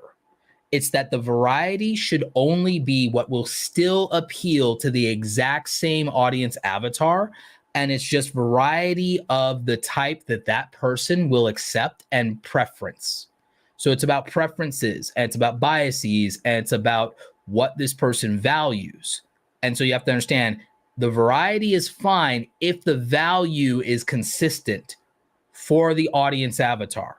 If that through line is consistent, some level of variety can exist within the content itself, as long as the value is the same. So that's the key to this. And so for you, that's kind of like, and for anyone watching, like truly Zulfa, that would be my recommendation, especially for female lifestyle content in particular. But this will also work for entrepreneur lifestyle content to a degree, travel lifestyle content as well. There are changes and variations here in the tactics, but the overall strategy is fairly the same to some degree. The psychology is going to be adjusted and tweaked there as well. So grain of salt. Rob Greenlee, good to see you, my friend, says the audience avatar modeling is great stuff. Thank you. Appreciate you, man. We got Forza 20, new member. Appreciate you. When should you have more than one channel? Like I said, when the audience avatar is different, that's more than one channel. But strategically, I don't think start another channel until channel number 1 is at least monetized. Ideally, I wouldn't start another channel until channel number 1 has at least 10,000 subscribers. So most YouTubers don't realize that 90% of YouTubers on the platform never get to 10,000 subscribers on YouTube. Since no one seems to get to 10,000 subscribers on YouTube, I wouldn't start a second channel until I've reached that milestone, which would put you in the top 10% of YouTubers. It's the bottom of the top 10%, but it's the top 10%. The other reason is monetization. 100 million YouTube channels globally across the world. Social Blade tracks about 70 million active channels, but there's 100 million. Some of them are too small to be tracked yet. So there's 100 million channels. You could say 70 million active, whatever you want. There's only 3 million, according to YouTube CEO Neil Mohan, in one of YouTube's latest reports from about 3 months ago, beginning of the year. Here in 2024, there's only 3 million YouTubers in the YouTube Partner Program. So there's only 3 million monetized channels on YouTube out of 100 million, or out of 70 million if you want to go with only active channels, which still means that that's only 3 to 6% of all YouTube channels being monetized. So if we go off of that math, being monetized is a big deal. So I never would start a second channel until your first channel is monetized, and ideally until you meet the 10% threshold of 10,000 subscribers on that first channel. Only then would I really even remotely consider starting another channel. But I actually don't think you should start another YouTube channel until your first YouTube channel lets you be full-time, because I don't think you need 2 YouTube channels as a hobby. I think 1 YouTube channel as a hobby is more than enough. And I think it's hard enough to grow on that. So ideally, really, my real requirement for starting, I should make a video about this, for starting more than 1 YouTube channel is being a full-time YouTuber, or having the option to be a full-time YouTuber. If you have the option to be a full-time YouTuber, then you could start another channel. But if you have a full-time job, you work more than 30 hours a week, you'd have no business having 2 YouTube channels. Pick one, stick with it, get your money up, get the full-time, and then when you don't have a 30-hour-a-week job, you can pick up a second YouTube channel as a hobby for the passion or for whatever you want to do, or talk to a different audience. But one audience, one channel, one audience, one channel. Okay, straight up, get monetized, get 10,000 subscribers, then maybe. But ideally, the right thing to do is if you work a full-time job, have the option to do YouTube full-time before you start a second channel, because growing one channel is hard enough.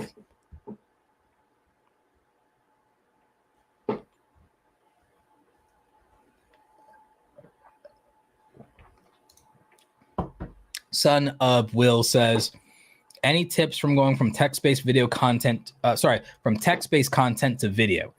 I need more information. I need more context on that.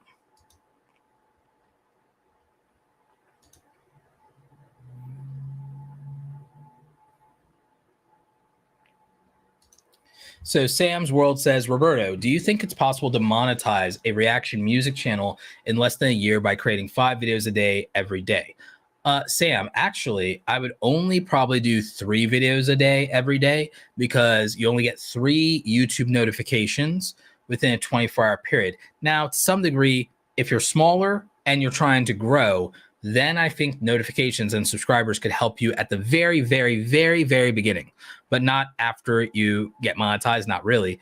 So if your only goal was to get monetized on YouTube, I think that 3 videos of better quality will beat 5 in this case, because I think 3 is more or less the maximum. Even news channels like Timcast IRL kind of try to stick to around 3 videos on the channel published for the day.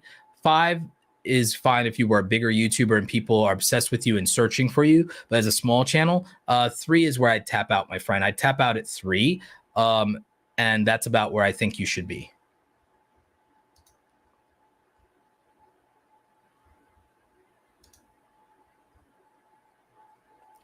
Henny Holland says, hey, appreciate you, Roberto.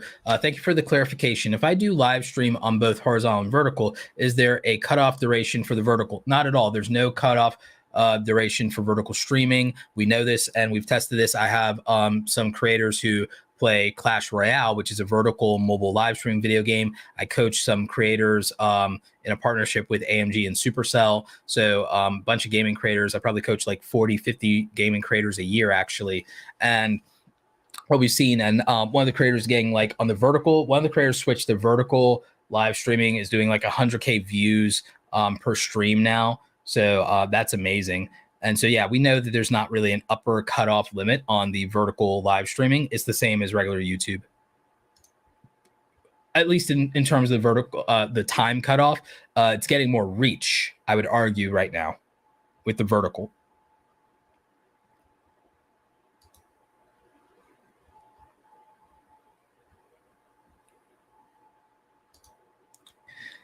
Living on a dime to grow rich. Thank you. Is there a way, Roberto, to find out what search term a video is going viral with? It says 66% from Google search, but I can't find the keyword that's doing it. Well, if you have Tubebuddy and you're monitoring your keywords, you might be able to find out to some degree from that, because it's probably a keyword that you're ranking for. The other thing I do is, for my brand, I have Google Alerts set up. So maybe if you have Google Alerts set up, you'd be able to get a hint at where it's being surfaced and what's doing it. From the search side, I have another trick, but it won't work retroactively. I think it only works if you did it in the past. I tied my YouTube channel to my Google Analytics a long time ago. And so if you've tied your YouTube channel to Google website analytics from a website, you probably could find it from there, to be honest with you. So that would do it. In advanced mode, I don't think there's a way to find the Google search term in advanced mode, but I can try. So if I go into advanced mode in analytics, and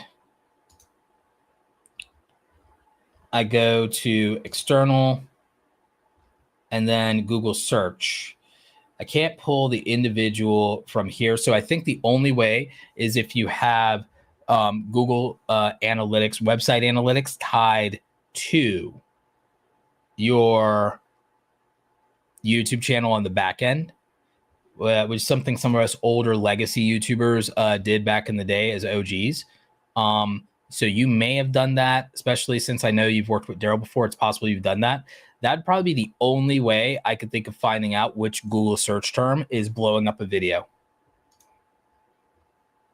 It's a great question, though. It's a unique challenge. Callie Kameko says, Roberto, speaking of how YouTube used to be, what do you think about the time-lapse screen caps and silent screen caps? Time-lapses used to be popular a long time ago. I think some things that were popular a long time ago are actually making a comeback. Super lo-fi edit, non-aesthetic videos that are very authentic. Those are making a comeback for sure. Absolutely. I think that there is a desire for that because it's a new generation. Everything is secular. Everything is secular. So it's a new generation, and like kind of every 6 years, maybe every 4 to 6 years, YouTube undergoes a reversion to where old things come back and people have a longing for the way things used to be. And that happens roughly every 4 to 6 years in cycles on YouTube and in culture. So, and it also addresses kind of the changing of the guard of generations, let's say, because roughly 6 years, roughly 12, like 10 to 12 years is the gap between generations, right? So the youngest millennial is like 27, and the oldest millennial is like 42, right? So 2 years older than me because I'm turning 40 this year. So the youngest millennial is 27, the oldest millennial is like 42. So that's like about roughly 15 years there, right?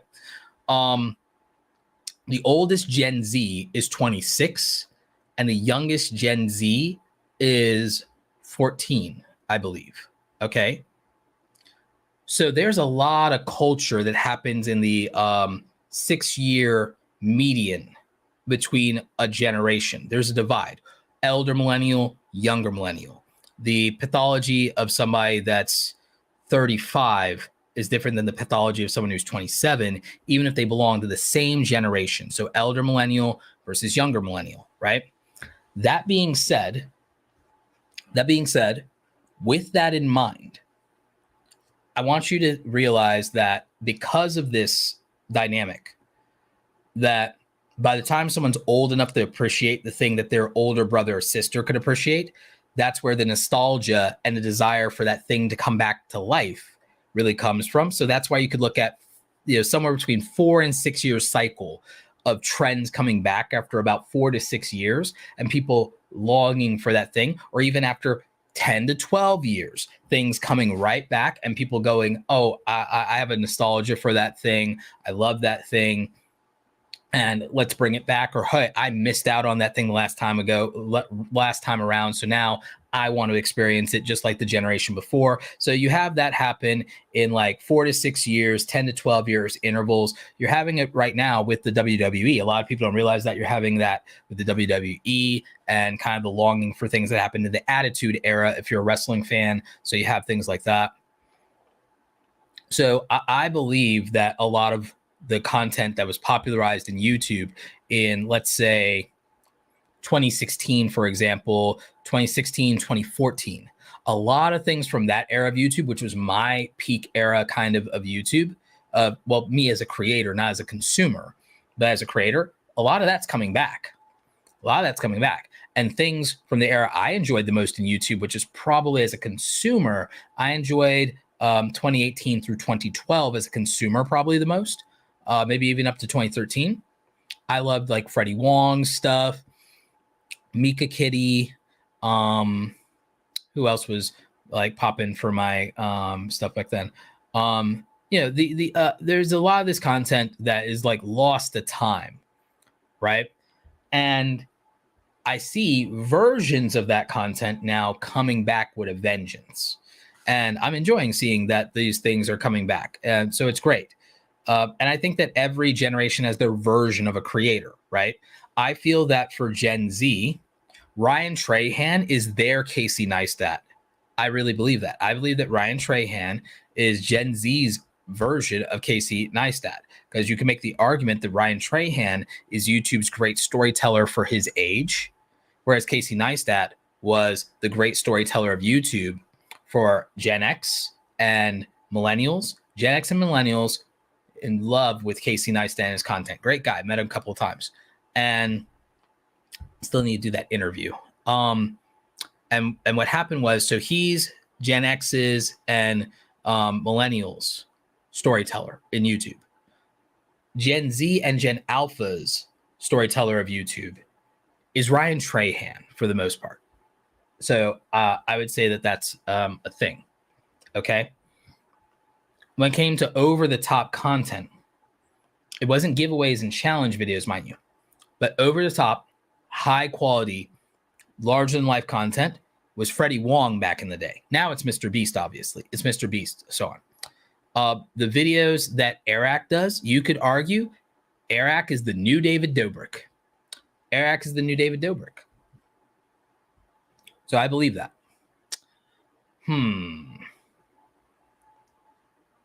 So there's kind of like a great replacement of YouTube.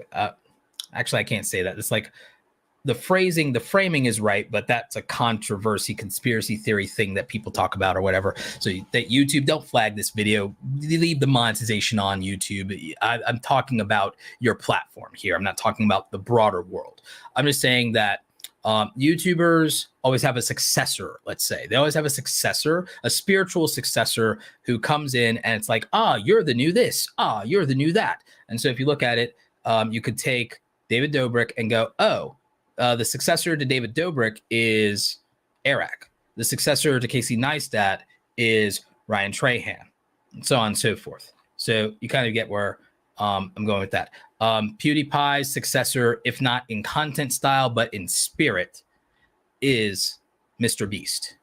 So you can see that there's kind of a lineage to some degree to YouTubers and the secular nature of content and the revival of styles of content, the desire for certain types of content, and so on and so on and so forth. So yeah.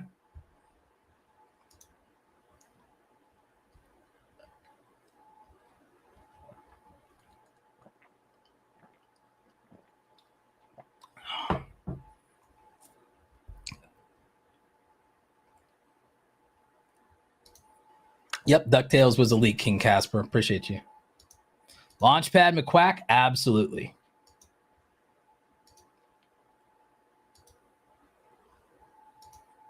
Yep, DuckTales was the GOAT. Absolute after-school staple. Top tier. That's the kind of thing I would want to do on Roberto Reacts. You know, if I do my side channel, if I do Roberto's Reacts, I'd want to do a 90s cartoons tier list. I'd want to do a 90s cartoon tier list. That's the kind of content I'd like to make on a Roberto Reacts channel.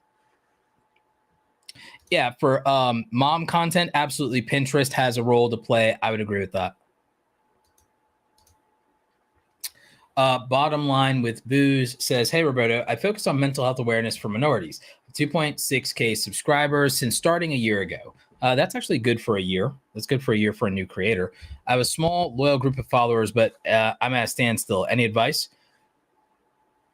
You need to find what else they're paying attention to, and you need to incorporate some of those things as long as they fit with your overall content. And I would say going back to audience avatars, if your audience avatar is the mental health for minorities, then I would focus on actual experiences. And I would frame around experiences that are specific to large groups of those minorities. Then I would say find large groups of minorities that constantly share a lived experience. Then I would make videos about that. And then, dealing with anxiety as blah, blah, blah, or how anxiety affects so-and-so. And I would find articles that are very topical that people are talking about. I'd look in Reddit. I'd find conversations in Reddit and source that, conversations in Twitter and source that, tie current events and headlines and things to this. And I would go kind of in that direction. I would take some inspiration from the way that Timcast IRL writes their titles. Maybe not quite their thumbnails, because I think that they just coast on thumbnails and they don't have to work at them. But for titles, I would look at things like Timcast IRL, for example, for titles, and then massage that to fit your thing. And I'd probably honestly find a way to do daily content if possible.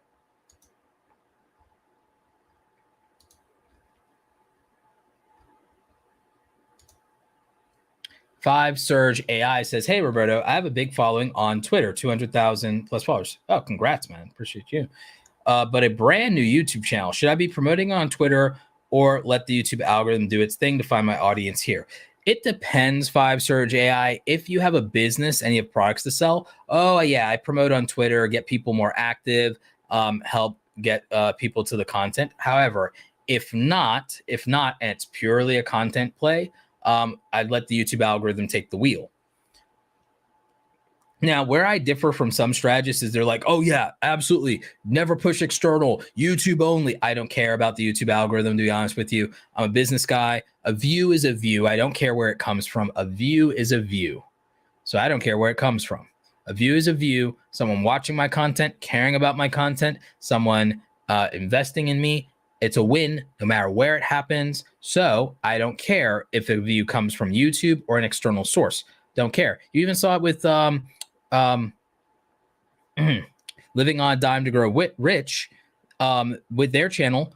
They're blowing up because of Google right now. They're going viral because of Google. So I don't care where a view comes from at all, my friend. Now, depending on your intentions, if it's purely an audience growth play, let the algorithm take the wheel. But if you have a business behind your content, then a view is a view, and we don't have to care where it comes from.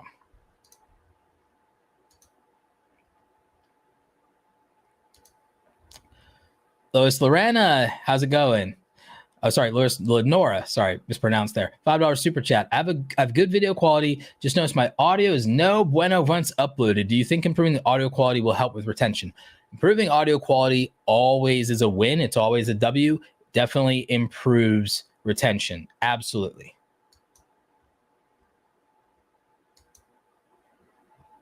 This Old Japanese House, thank you for the question, says an 18-minute vlog. Oh my goodness. Can't imagine how long that would take me to make LLL goals. Yeah, no, it's we're moving more to reality TV style content. There's a desire from consumers to consume much more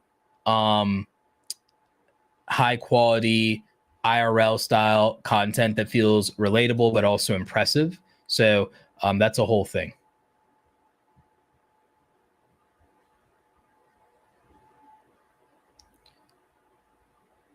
What about editing when using your iPhone?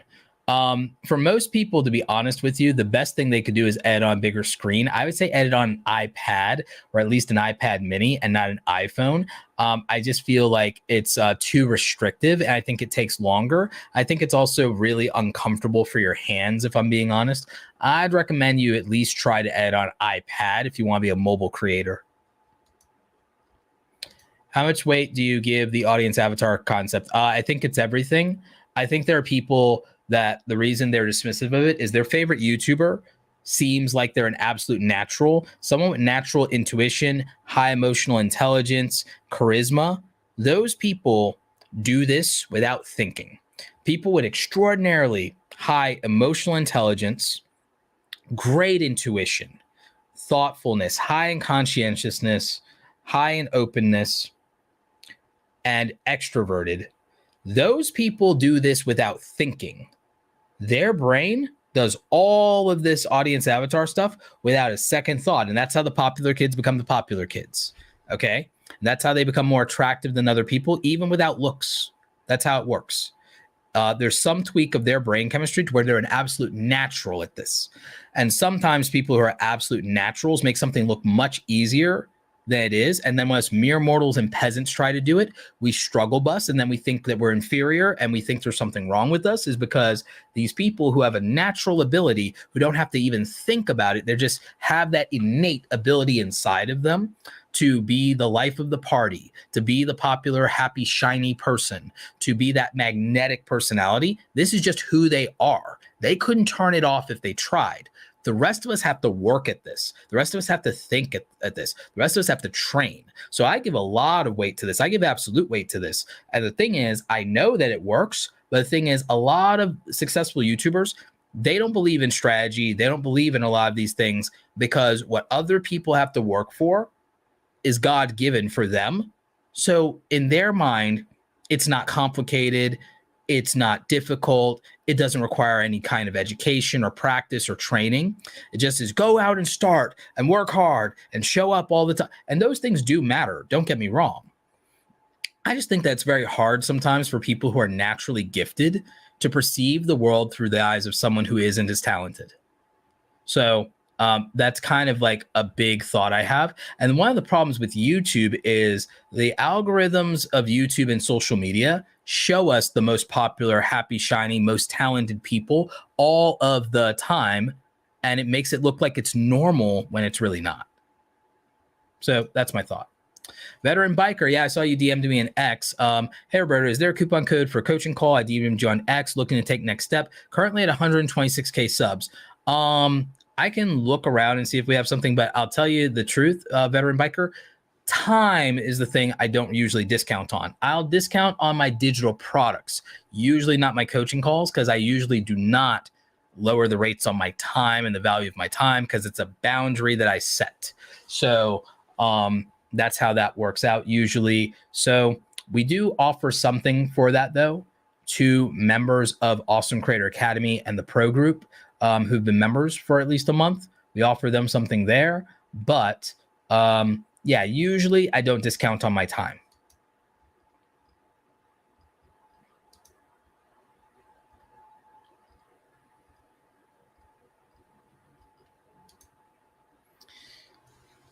Avedon Smith with $5 super chat. Appreciate you, buddy. The road to 10K is a rough road, but worth it being on the focus being on your audience. Thanks for this teaching, bro. Definitely helping. Appreciate you. Yep. Excuse me. Woo. What Adrian thinks says, hey, Roberto, I have one video that was 32K where the others have a few hundred or less. I can't figure out what it was about that particular video. I would look in your analytics. I look at the traffic source for that video and figure out whether it was the homepage, suggested, search. I'd figure out where the traffic came from. Then I would figure out what is different about the title, the thumbnail, and the topic from the other videos. That will be the answer typically. Where'd the traffic come from? How's the topic different? How's the title different? How's the thumbnail different? Did it benefit from timing?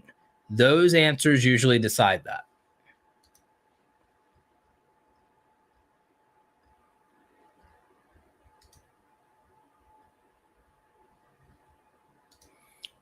Divine Chef says, is it possible to get a cooking channel to 100,000 subscribers in a year? Any tips? Divine Chef, I wouldn't try to do it in a year. I don't think there's any reason to rush. I don't think there's any reason to rush to 100,000 subscribers, because 100,000 subscribers would make you 0.6% of YouTubers. So that'd make you less than 1% of all YouTubers, because there are 100 million YouTubers in the world, and there's only a little bit over 500,000 play buttons. So that'd make you, like, you know, definitely the 1%. I do not think that it's wise to try to become the 1% in 1 year. Even if it's possible, I don't think that that should be the goal, because I think that there's a lot of things that go wrong in trying to rush something like that, because it's so out of pocket, right? 100,000 subscribers is so out of pocket. It's like, again, less than 1% of all creators achieve it. Now, I have another copy of my silver play button here. You get a letter from Neil Mohan. It used to be that you get this letter from Susan Wojcicki when she was the CEO of YouTube. But so with this, as you can see here, you get a silver play button. It has your name on it. For 100,000 subscribers, they engrave it, and it's really dope. And they give you a letter from the YouTube CEO. And right now, that's Neil Mohan. It was Susan Wojcicki. It would have been dope back in the day when one of the founders was the CEO, Chad Hurley.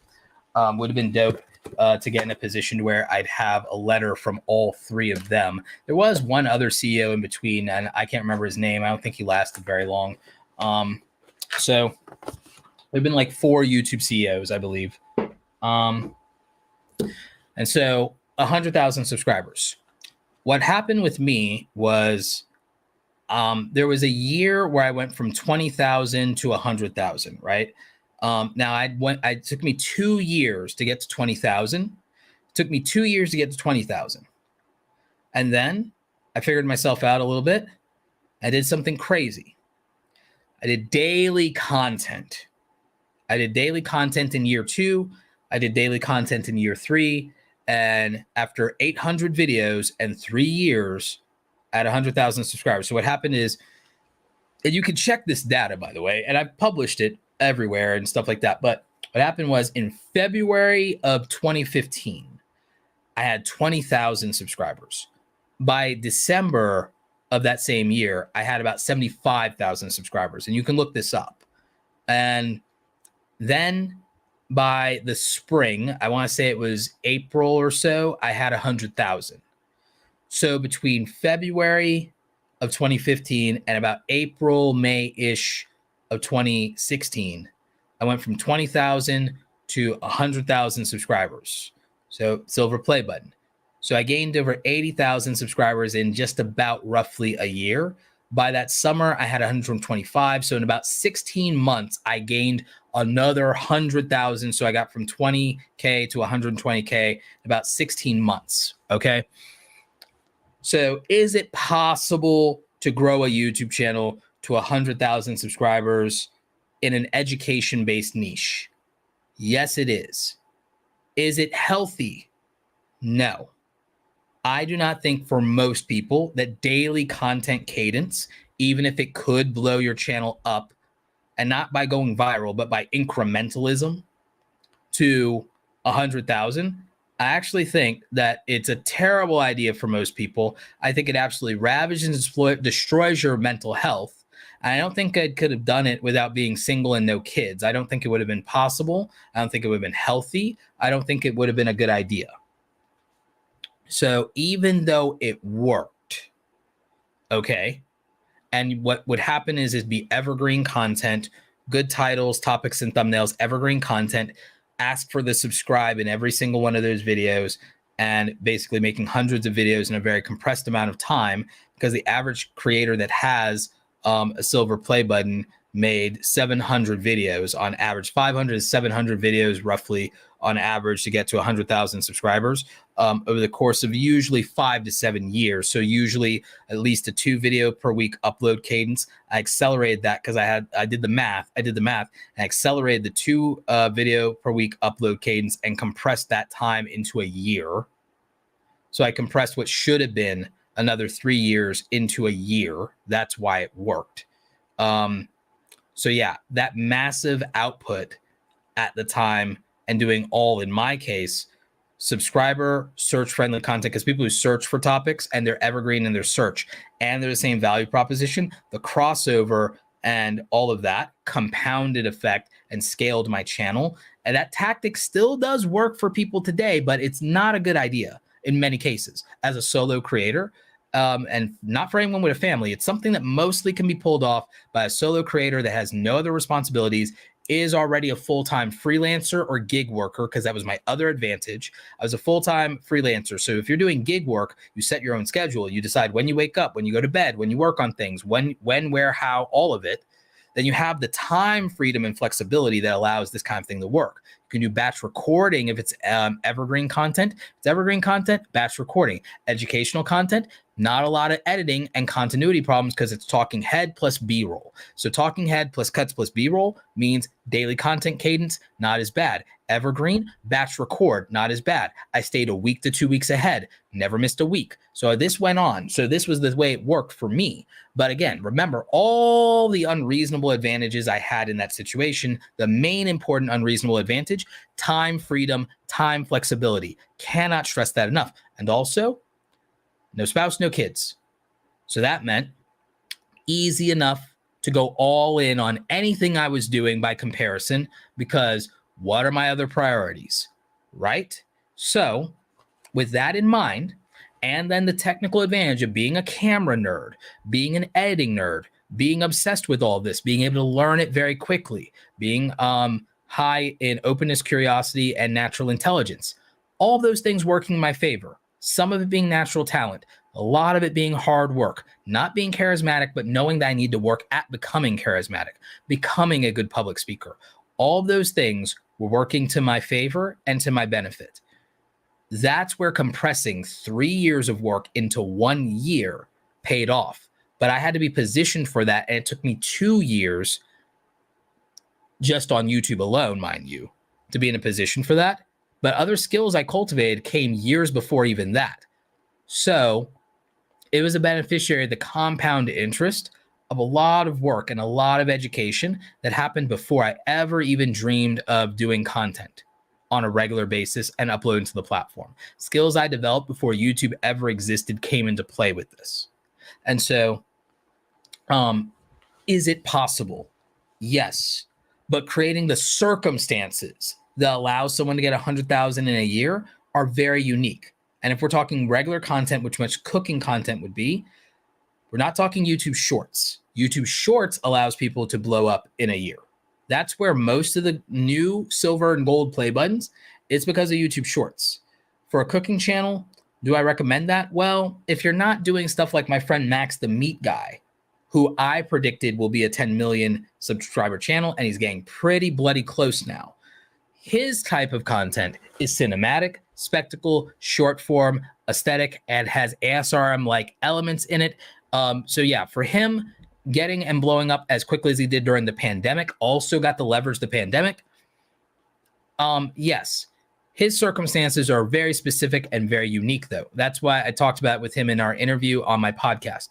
However, I do not think that it is healthy for most people to try to replicate the conditions that allow me or someone else to get 100,000 subscribers in a year.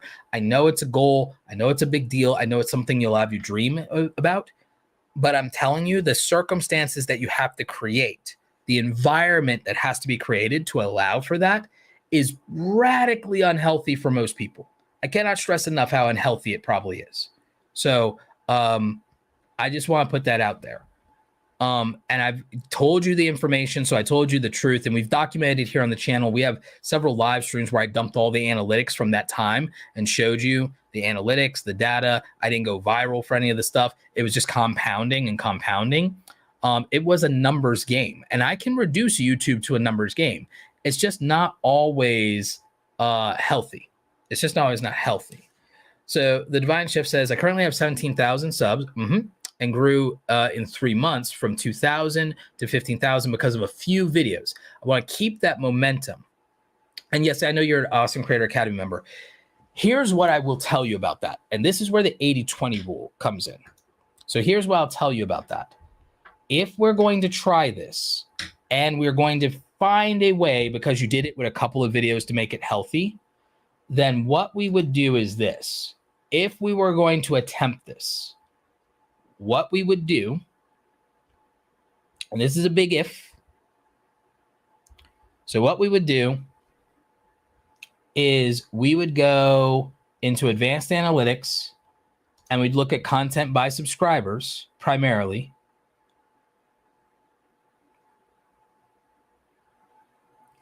And we would find all of our videos that have grown us the most by subscriber count. And then we'd look at that specifically. So I can eliminate, where is it? Let me do that.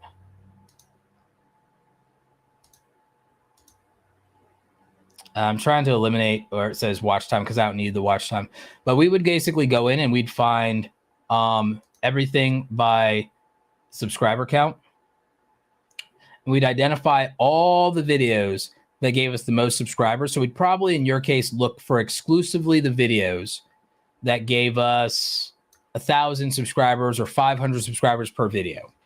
And what we'd do is we'd make a video strategy around how we're going to make 100 videos that are similar to the videos that gave us the most subscribers, usually 1,000 or more. That gives us the highest likelihood that if we make 100 videos in a year that each already had are tied to a video idea that netted us 1,000 subscribers or more, if we duplicate enough of that, then we have the ability to grow. Now, here's another method. Another method that we can use is we can use the filters in something like 1 of 10 here. And we can look for videos from people that are between basically 1,000 subscribers and let's say 50,000 subscribers that make long form cooking videos. And our goal is to look for only videos that get 100,000 views to 2 million views. And why am I narrowing that? Actually, no, we'll take that back. We'll go with videos that get even 50,000 views will be reasonable. So anything with 50,000 views, that will be even more reasonable. 20,000 views. So anything with 20,000 to 2 million views, I'll explain my reasons here in a minute. Anything like that for anybody just under 50K subs, from 1,000 subscribers to 50K subscribers. Why that range? Because for these views, for this range, that means that these are outlier videos for sure, and that they're videos that overperformed, drastically overperformed for the channel size. And that if we get 1% of those people to watch on our next 100 videos, that they're probably going to be really good. So now we have inspiration now in 1 of 10 for videos that are not from our own channel. And now we have inspiration for things that get massive amounts of views and overperform for the channel. And then we also have thumbnail inspiration to see good ideas. And we can come up with ideas like this: just add eggs with blank. Well, we could add just add some other food, something other than eggs, and we can make a series about something cooking wise that's not about adding eggs. We could add something else to different meals and make simple recipes. So that could be an interesting idea. That could be a series. Inspiration from another channel. So this one specializes in just add eggs. We could do something different and add a different type of food where we add it to every meal as a series. So let's see.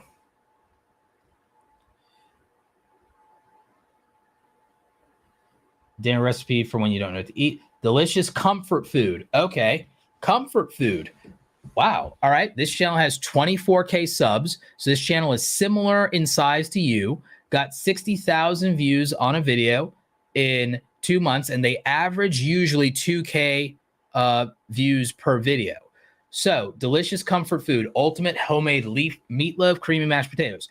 So making videos about comfort food could be really good for you, because look at a channel similar to your size that's making an outlier video. So inspiration, we're not using this to steal content. We're using this to find inspiration so that we can understand what our audience might like and what channels can get in terms of views that overperform. And that's why I recommend this tool, oneof10.com. I have it linked. I think I have it linked in the description. If I don't, I'll add it for you guys. But I'm going to drop it here in the chat.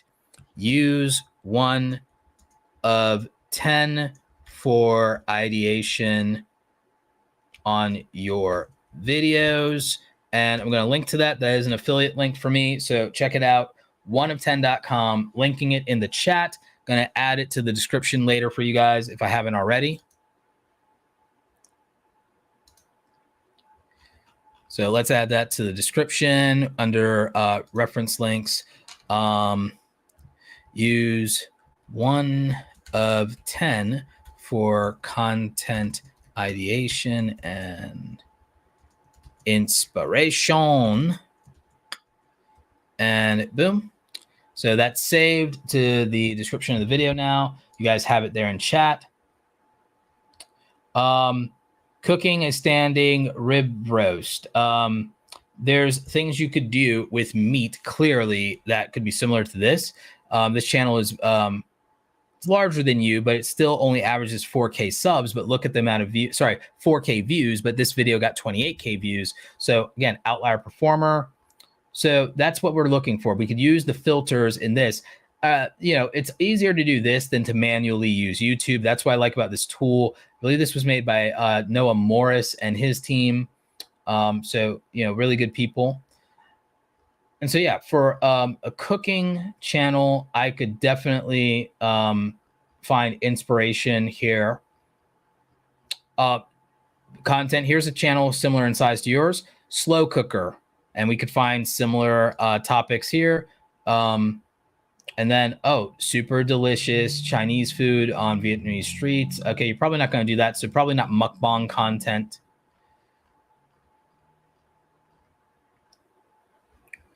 Corned beef and potato pie, classic UK dish. Okay, so maybe even food from other countries, cooking recipes from other countries. That could be interesting.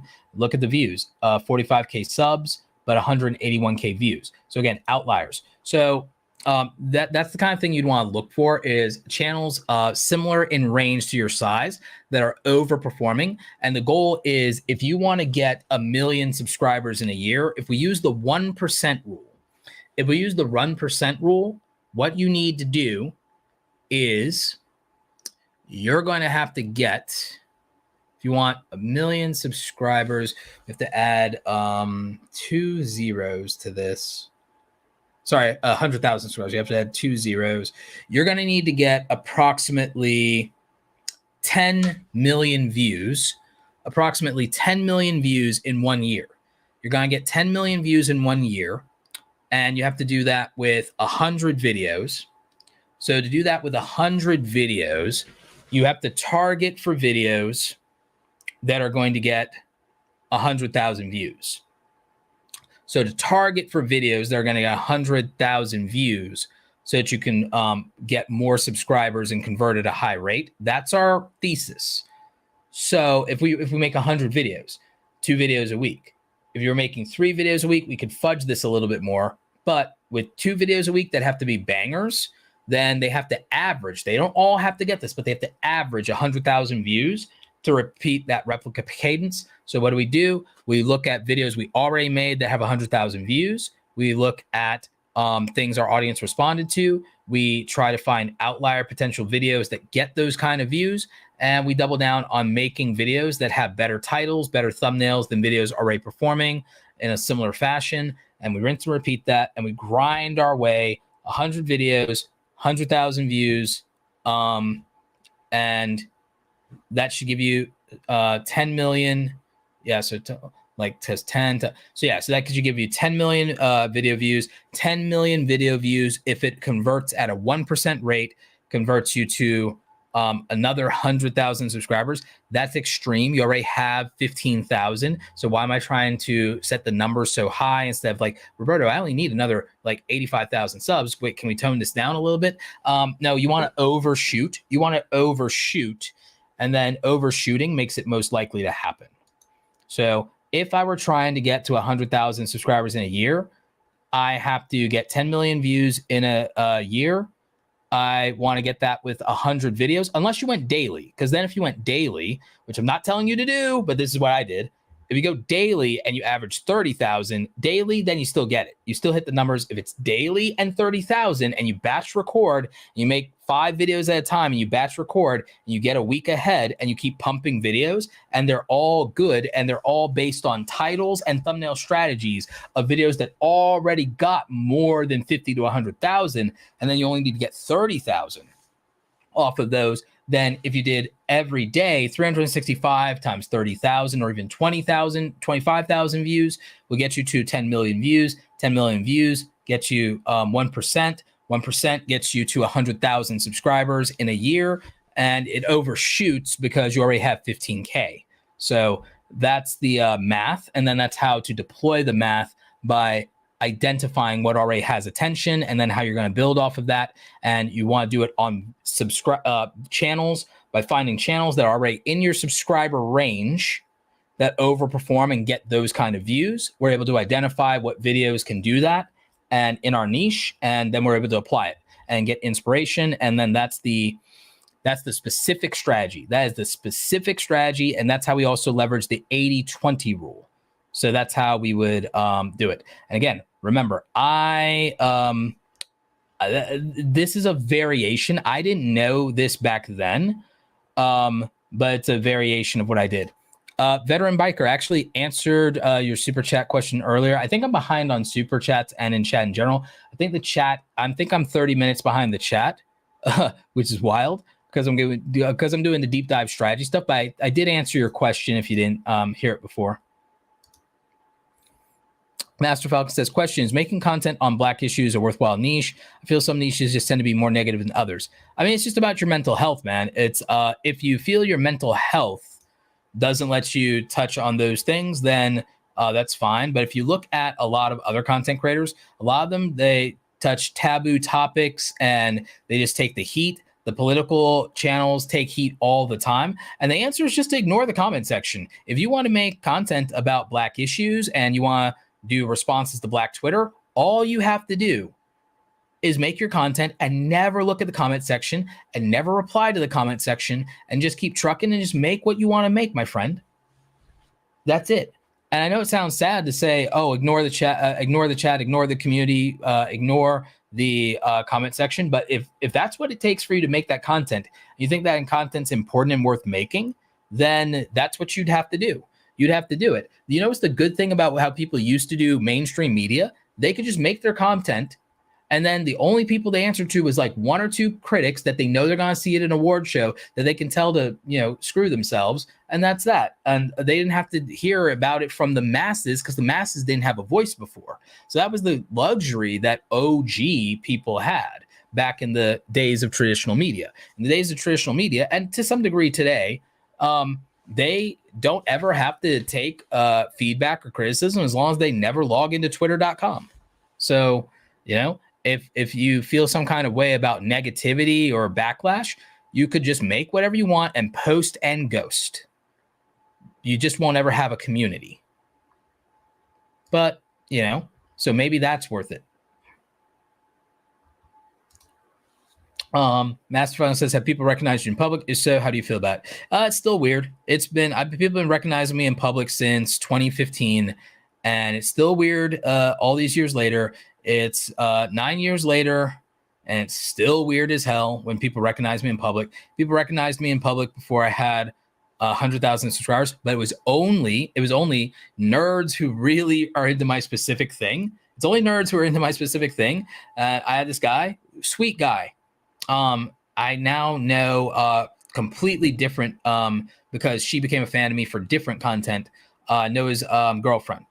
And he ran up to me on the streets of New York. I was in New York I was doing a business thing. I was visiting family, and he ran up to me in the middle of Times Square across the street, jogging, huffing and puffing. Hey, you're Roberto Blake. I recognize you. I recognize the hat. I recognize the t-shirt. Create something awesome. Yeah. Can we get a selfie? And to this day, it's one of my favorite stories. And so this happened like 2015 before I ever had 100,000 subscribers. I think I was at maybe at the time, I think I was at 50 or 60,000. And yeah, so it's really dope. Sweet guy. And so, yeah, even after all these years, I still remember it. After all these years, it's still weird. I remember being at something, I think it was like an anime convention where I was just doing photography in 2016 for fun. I was with my friends. We were, we traveled to a lot of these conventions for fun. We grew up together in these circles and, the anime and manga community and cosplay and stuff. I was the group's cosplay photographer. So I took the photos for all my friends. They dress up, do their costumes, do their armor, do their crafting. Some of them ended up working in the industry, doing prop stuff or doing extra work, stuff usually for the CW, a lot of them. My best friend's still doing acting work today. And in fact, he's in something that's on Amazon Prime. I forget the name of it though. But the thing is, I remember this little Asian lady, young woman, probably in 20s or something, I think a graphic design major at the time, just running up to me at full speed. And it freaked me out because wait, I just see this 5'0" human running at me as fast as they can. And it was okay. So again, things like that still are weird when it happens. And to some degree, you just learn to take it with some grace and to just make sure you're safe and that you feel safe and you feel comfortable. And that's the main thing is, just hey, why is this person running at me? Or why is this person yelling my name? Or so aside from just the general paranoia around that sort of thing, especially these days, it's just flattering, but it's still weird. It's flattering, but it's weird. Especially for someone who was not particularly popular in high school or whatever. So it's weird, but I'm grateful. And when people want to, if they see me and they want to say hi, they want to take a selfie, it happens more at events than anything. And I'm usually just very gracious about it. And even if I know someone's shy or awkward, I can read them and I can ask them, hey, did you want a selfie? Did you want, I don't mind. And because it's not about me wanting or needing people to take selfies with me, but I know some people are too shy or awkward or embarrassed to ask. I would normally be that person. I forget to take selfies with people all the time. I've probably met Mr. Beast 5 times and we still haven't gotten a selfie because I always just forget. I just get involved in the conversation or what's going on. And it never occurs to me. And I was oh yeah.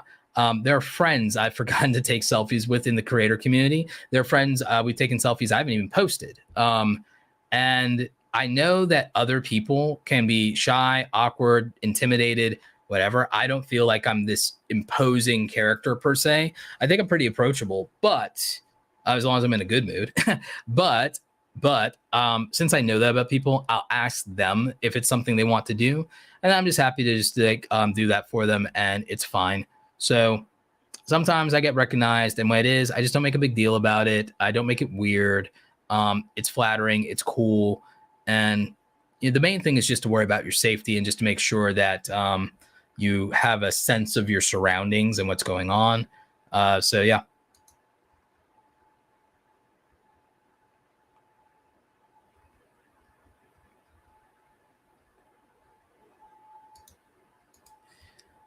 Jacqueline Rogers says, hey, Roberto, late coming in regards to using AI when creating content, how much is too much so you no longer stand out? I'm not sure when it comes to so-called generative AI tools. My thing about AI is I like the time-saving features, right? So I like in Adobe Premiere, cutting out all the ums, ahs, silences, and gaps. I use AI like that, right? I like using AI where if you flub a word, you can replace it and it sounds like your voice, because that fixes errors and omissions, and it's a time-saving thing, and you don't have to re-record and all that. So I like things like that in, say, like Adobe Premiere Pro, for example. I like the AI auto enhance for your voice in Adobe Premiere Pro. I think that's dope. I like how in Adobe Express you can remove backgrounds of yourself. I like how Opus can chop up clips, and so I don't have to do it, animate the text, and then I can schedule and automate them to release to the different platforms at different times. I like AI that is around productivity tasks for creators and eliminating grunt work and tedious work that bores you to tears, so you can focus on the creative side. So I don't really have an answer on how much is too much when it comes to creating AI, like, using AI to create content and no longer standing out, because I think that it should be an enhancement of what you're putting in and be the creator, and that AI is just used to refine things, make things better, and take away errors, omissions, enhance speed, let you focus on the work that actually matters to you instead of the grunt work that is agonizing, saves a solo creator money on outsourcing tedious work to freelancers that, frankly, the freelancers don't even really want to do. They just need the money. So I think we use it to give us back time and to enhance the good things that are already there, take out the flaws that we don't like. And that's where I think it shines. I think that if you're using it for like the core of the content, that it kind of misses the point of making content. So I don't have anything against AI. It's just that as a consumer, I'm going to relate the most to another human, and I'm going to want to see that human's creativity and expression to some degree. So again, AI art doesn't bother me from an aesthetic or a purity standpoint. And I'm a traditional artist who's been doing art longer than most of the people yelling about AI art have even been alive. It doesn't bother me. I don't care.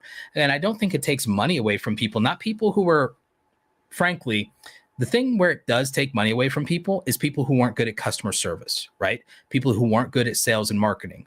Artists who refuse to become good at sales and marketing, artists who refuse to do great customer service to where they can't be replaced by a robot because a robot can't care about anybody.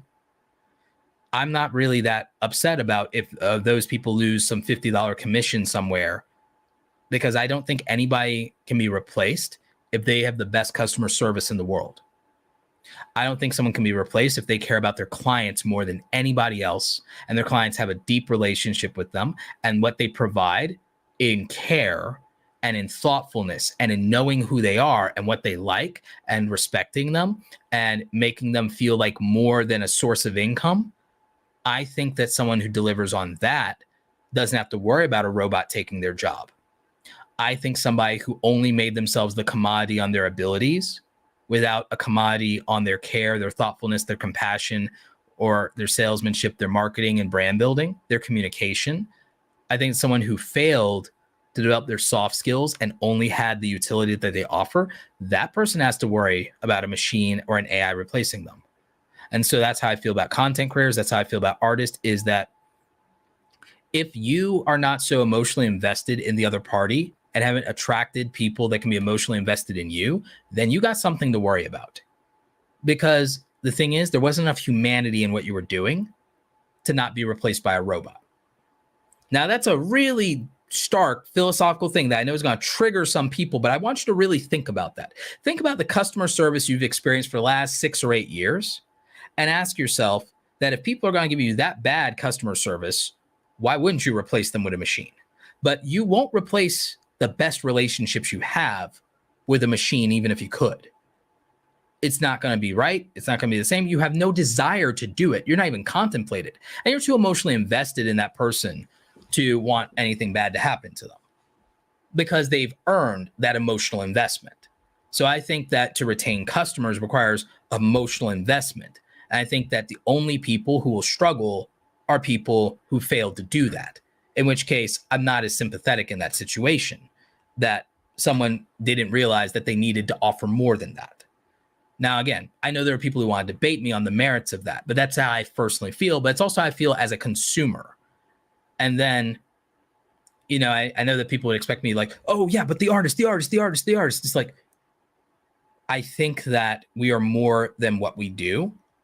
So I think that if the machine is only what it does, and that gets to a point to where people are willing to ditch you, that there was work you should have and could have done in terms of your emotional intelligence, And it's unfortunate that there are people in the creative services realm that lack that ability, lack the capacity for deep relationship building, networking, don't understand reputation building, and that you have to be more than the thing that you do. And you have to mean more than the thing that you do to the people that you interact with and do it for. So from that regard, that's my stance on how I feel about the AI part of things. And so from the content creation side of it, I think that the relationship with the audience is paramount. I think that knowing the audience better than anybody, which is why I bring up the audience avatar thing all the time. I think that knowing the audience better than anybody, I think caring about the audience more than anybody, I think trying to, for lack of a better word, trying to establish a community that actually cares about you is the thing that will scale the most, even though it feels unscalable, right? And it'll be the most sustainable way to do things. And then that's why I think you can have 10 times less views and still be 10 times more valuable if you play your cards right. I think that people who look at AI to shortcut the idea of growth and content creation for content creation's sake are missing the point of what the real power of being a creator is. The power of being a creator is not reach. It's the relationship and reputation that you build with your audience. So I think people over-optimizing for reach, will they succeed? Sure, some of them will, but they're missing the point. And it sounds hokey, it sounds woo-woo to say that they're missing the point because they're going viral, they're getting views, they did it with less effort, they did it with less money or less time or whatever. I still think it'll be short-lived. I don't think they'll stand the test of time. I don't think they'll last. I don't believe people who take shortcuts will last. I believe that for people doing that might as well be a get-rich-quick scheme, and maybe it's one that works out. So what? So what? I think that relationships at the end of the day are infinitely more valuable. I think that reputation is more valuable. And I think that it's harder to replace you if you have something deeper than that to offer. I think you need more than utility. I think utility is important, but I think you need more than that.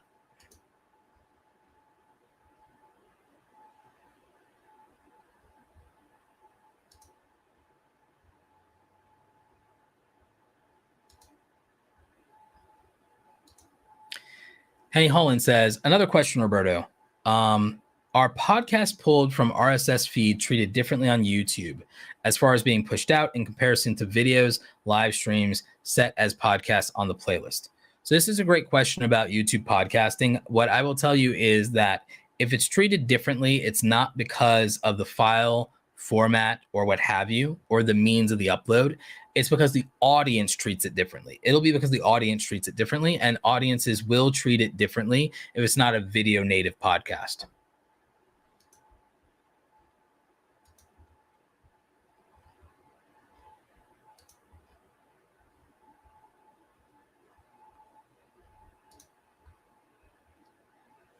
Yeah, Divine says, thank you so much, Roberto, for your wisdom, sir. Happy to be part of Awesome Creator Academy. Yeah, no, thank you. And make sure you guys are checking that out. Links are in the description down below. I think I've given you some details about that.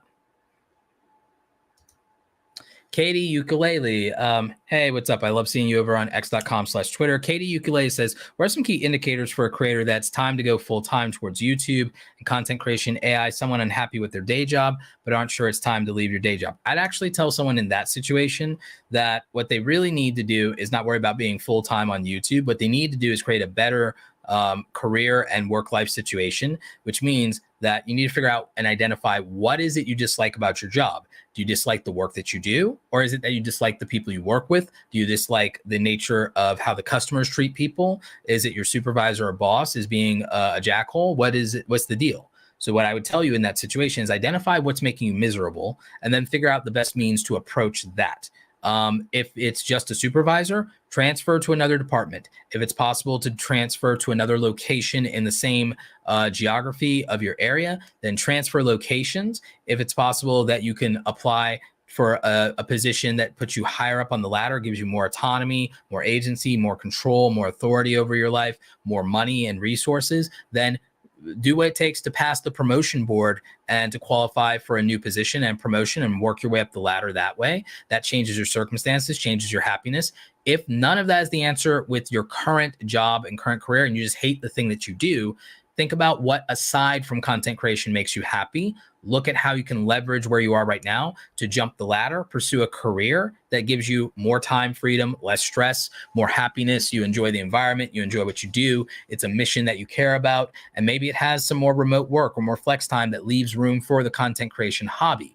Even if the goal is to eventually or inevitably go full time, my answer is if you hate your job, get a better job first, because you need resources to grow on YouTube, and you need to not be drained when you make content. If you have a job you hate, even when you do content, you will be drained. If the goal is to go to YouTube full time, you'll have anxiety about everything you upload, and you will judge everything you upload, not from how the audience receives it, but from whether it moves the needle on getting you out of the toxic environment and the bad situation, which is not ideal, because then the content isn't coming from the purest place that it could, which means it resonates less with the audience. So my answer to all YouTubers watching is, if you hate your J job, I actually don't believe quit your day job and go to YouTube full time. What I believe is leverage the fact that, you know, maybe you're making some money or you're doing something or you're enjoying the YouTube experience. Leverage that and take that as the confidence and motivation to get a better job. Change your circumstances first. Change your circumstances. Better job. Job that gives you more time freedom, more work flexibility, more remote work options, more money to invest back into your channel, and more confidence and more enjoyment, so that you're not stressed out, so you're not burned out. Improve your life first, grow your channel second. Do not use the channel as the vehicle to deploy in drastically and dramatically changing your life, not all at once. The best thing you can do to deploy that is your skills and the abilities you already have, and to solidify and operate from a place of stability. Then when it's time to go full time, you're not choosing between something you hate and something you love. You're choosing between something that you're good at and capable of and something that is more fulfilling. And then you may not even have to choose, because if you don't hate your job, maybe you're okay with it being a passion. And maybe as a result of it being a passion, maybe you're approaching it in a way that grows you better and grows you more and with less stress. And then it becomes a luxury choice to go full time. That's my real advice. I might make a video about that. That's actually a really good topic. That's a really good topic.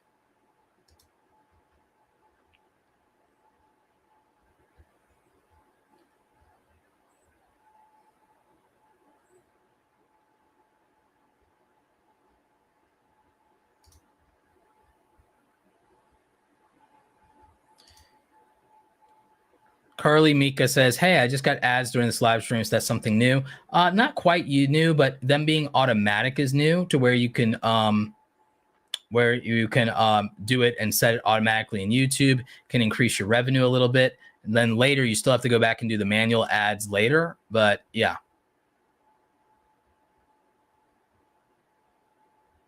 Sam's Pretty Paranoia says, I'm scared to grow my YouTube channel because of like stalkers or people that find out where you are and want to leak addresses and stuff. Super scary stuff. I mean, my real name isn't on any socials, so maybe okay. Yeah. Sam's Pretty Paranoia, Paranormal. What you would do is you just look at stuff from my friend Laron Sergev, Creator Security, to avoid some of those pitfalls and things I've done about security here on the channel and on my podcast. And what I would tell you is, as long as you're not putting your names out in socials, as long as no one in your personal life is leaking that stuff either, despite you, you should be okay. Every creator worries about this. Every creator fears about this. The other thing is just make sure your personal security at your house is tight and is good and things like that. And it should be okay. Locks, alarms, dog if you want one. And, Second Amendment if you believe in it and your state lets you, and all will be well. You know, it's something every creator thinks about to some degree, happens to a lot of us, but you're going to be okay. Don't be afraid to grow your channel.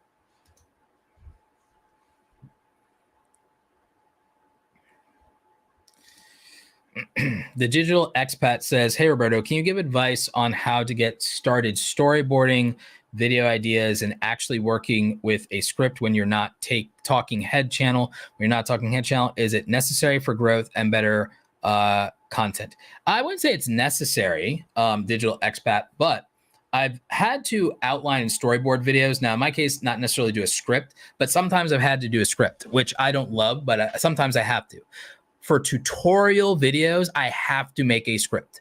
For video tutorials, which used to be the majority of my content, by the way, majority of my content, software tutorials, video editing tutorials, Photoshop and graphic design tutorials, photography and camera tutorials, had to use a script, okay? For the screen recording portions, I had to use a script. No way around it for, no way around it for tutorial content. Have to do a script, have to do every part in order, can't do it without it. Now, I can't use a teleprompter hardly to save my life. I mean, I'm okay at it. I'm exaggerating. I could, and I have for the course I sold to LinkedIn a couple of years ago. I licensed them a course on video marketing. Still gets rave reviews, by the way, because I made it as evergreen as possible. I still get royalties from it too. But I used a teleprompter for that with my glasses. We set the lights up to where there wasn't glare on my glasses and where you couldn't tell I was reading the teleprompter. The way I have to do scripts is I have to more or less commit to doing them a section at a time and more or less memorize them a section at a time and then perform them a section at a time. So when I do tutorials, that takes me longer than other people because of that. So that's a little rough, but for me, I have to do that. Now, when it comes to storyboarding,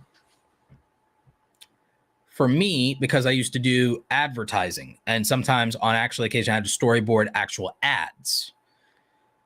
It was about concepts and it was about also a visual that I wanted to capture.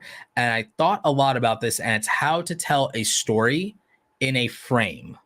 How to tell a story in a frame. So the thing is, every couple of seconds for me was about a specific vignette in about a 15 to 20 second interval. You have to remember, I'm an advertising guy. So for me, it was about what's the vignette, which would be almost like the screenshot, the screen capture, the thumbnail, whatever, for that 15 seconds. And in YouTube editing, you might want to think in the, okay, what's the overall story? What's the through line? What's the duration? And what's happening that's the most interesting part of this video every 15 to 30 seconds. So this is why I said vignettes. And then you'd be thinking about it like that. And what you might do is you might sketch that out. You might even, now that we have AI, you might use the paid version of ChatGPT or Midjourney to tell it the concept and what you think is happening during that part of the video, and then have it draw you kind of a storyboard or inspiration for that 30 seconds, different options, and then go, oh, yep, that's what we want. And that's how we're going to stage it in the video. And that's the pose and that's the thing. And you can refine it until you do that. So you could do that. We used to have to draw the storyboards ourselves. Now you could actually use the AI for storyboarding. I think it's actually really good for storyboarding, to be honest with you guys. Maybe we'll do that someday in here. So then I would do that process and I would break it up for the structure and go, yep, and that's the most important scene and so on and so forth. So as long as you have a script, the thing from the script is then to break down the script into its timing. Maybe you perform the script out loud and you record it. Then as a result of recording it, you set markers. Now you have the timing. Now you can figure out the most interesting thing in the 15 to 20 or 30 second intervals, create those vignettes as the storyboard. Then you could proceed with the filming process with that in mind and staging the events so that those scenes exist and that you have the scenes you need for the vignettes. And this is actually from old school filmmaking that would be done in Hollywood. So that's my advice.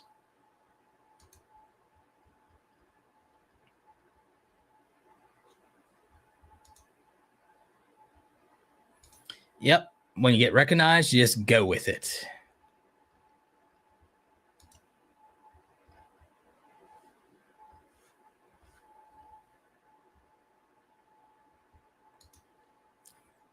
More Crazy Wild Finds says, hey, Roberto, do you think it's a good idea to review Amazon products that you don't have, such as headphones, get started as an Amazon affiliate. I want to monetize my channel, but in the right way.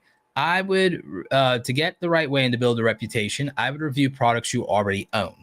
I would review products you already own. Now, if you want to start with reviewing products you already own, and then you want to make a top 5 or top 10 list, and you review and you have recommendations, and you're doing a list is not a review, but you could have some of the items that you have physically of the same kind. Then you could recommend alternatives to them that you found as good finds in Amazon. So, but for most part, to be honest, the most part, you should do an Amazon affiliate. You're gonna have to suck it up, throw a little bit of money onto it, and review what you have in your hands and get a hold of things on your hands. Now, I do not love this idea, but what some people do in the tech niche or in the product review niche is they'll get stuff on Amazon, they'll review stuff, and then they'll figure out what they're going to keep and what they're going to return, and they use the same dollars and recycle the same dollars to go through their products. I do not like this practice, but I do know a lot of small creators honestly do this. And if you're wondering how some small creators get started or got started, that is what they did. That's not the same thing as me condoning that. It's not the same thing as me recommending that. That's me just telling you the truth about how a lot of people who did product reviews got their start.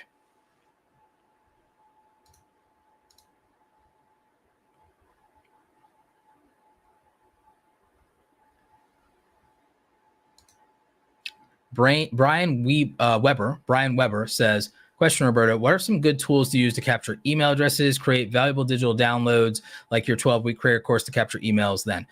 So the combination of tools that I used was Canva to create my digital downloads, Canva or Photoshop or Adobe Express you could use to create your digital downloads, usually PDFs or templates or something like that. Then the tool that I use ultimately is I use ConvertKit for the email, to get the emails and capture the emails, and to basically do everything to run my newsletter, my automation, everything. It's in the description of the video, but I'm going to post it here in the chat for you across all of the socials, and that's going to give you the tool that you need. And so you have that now. More crazy wild finds, says Roberto. I tried your short strategy. It's actually working, but what I noticed is I see more unique viewers than my returning viewers when I drop more UGC content. Is that normal? Typically, because it's going to be people who were unfamiliar with you before and are new people. So that's fairly normal.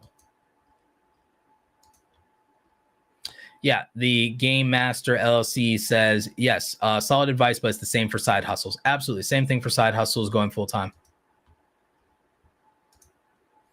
Henny Holland says, not going to lie, doing content while broke hits differently compared to when you have disposable funds and monetary security. It really does feel draining, and it can show in your on-camera presence. Yup, absolutely. That's why I recommend this very sober and solid approach to saying, let's build security financially, let's build stability emotionally, and then let's look at our content options from that place of safety. And I think that makes a difference.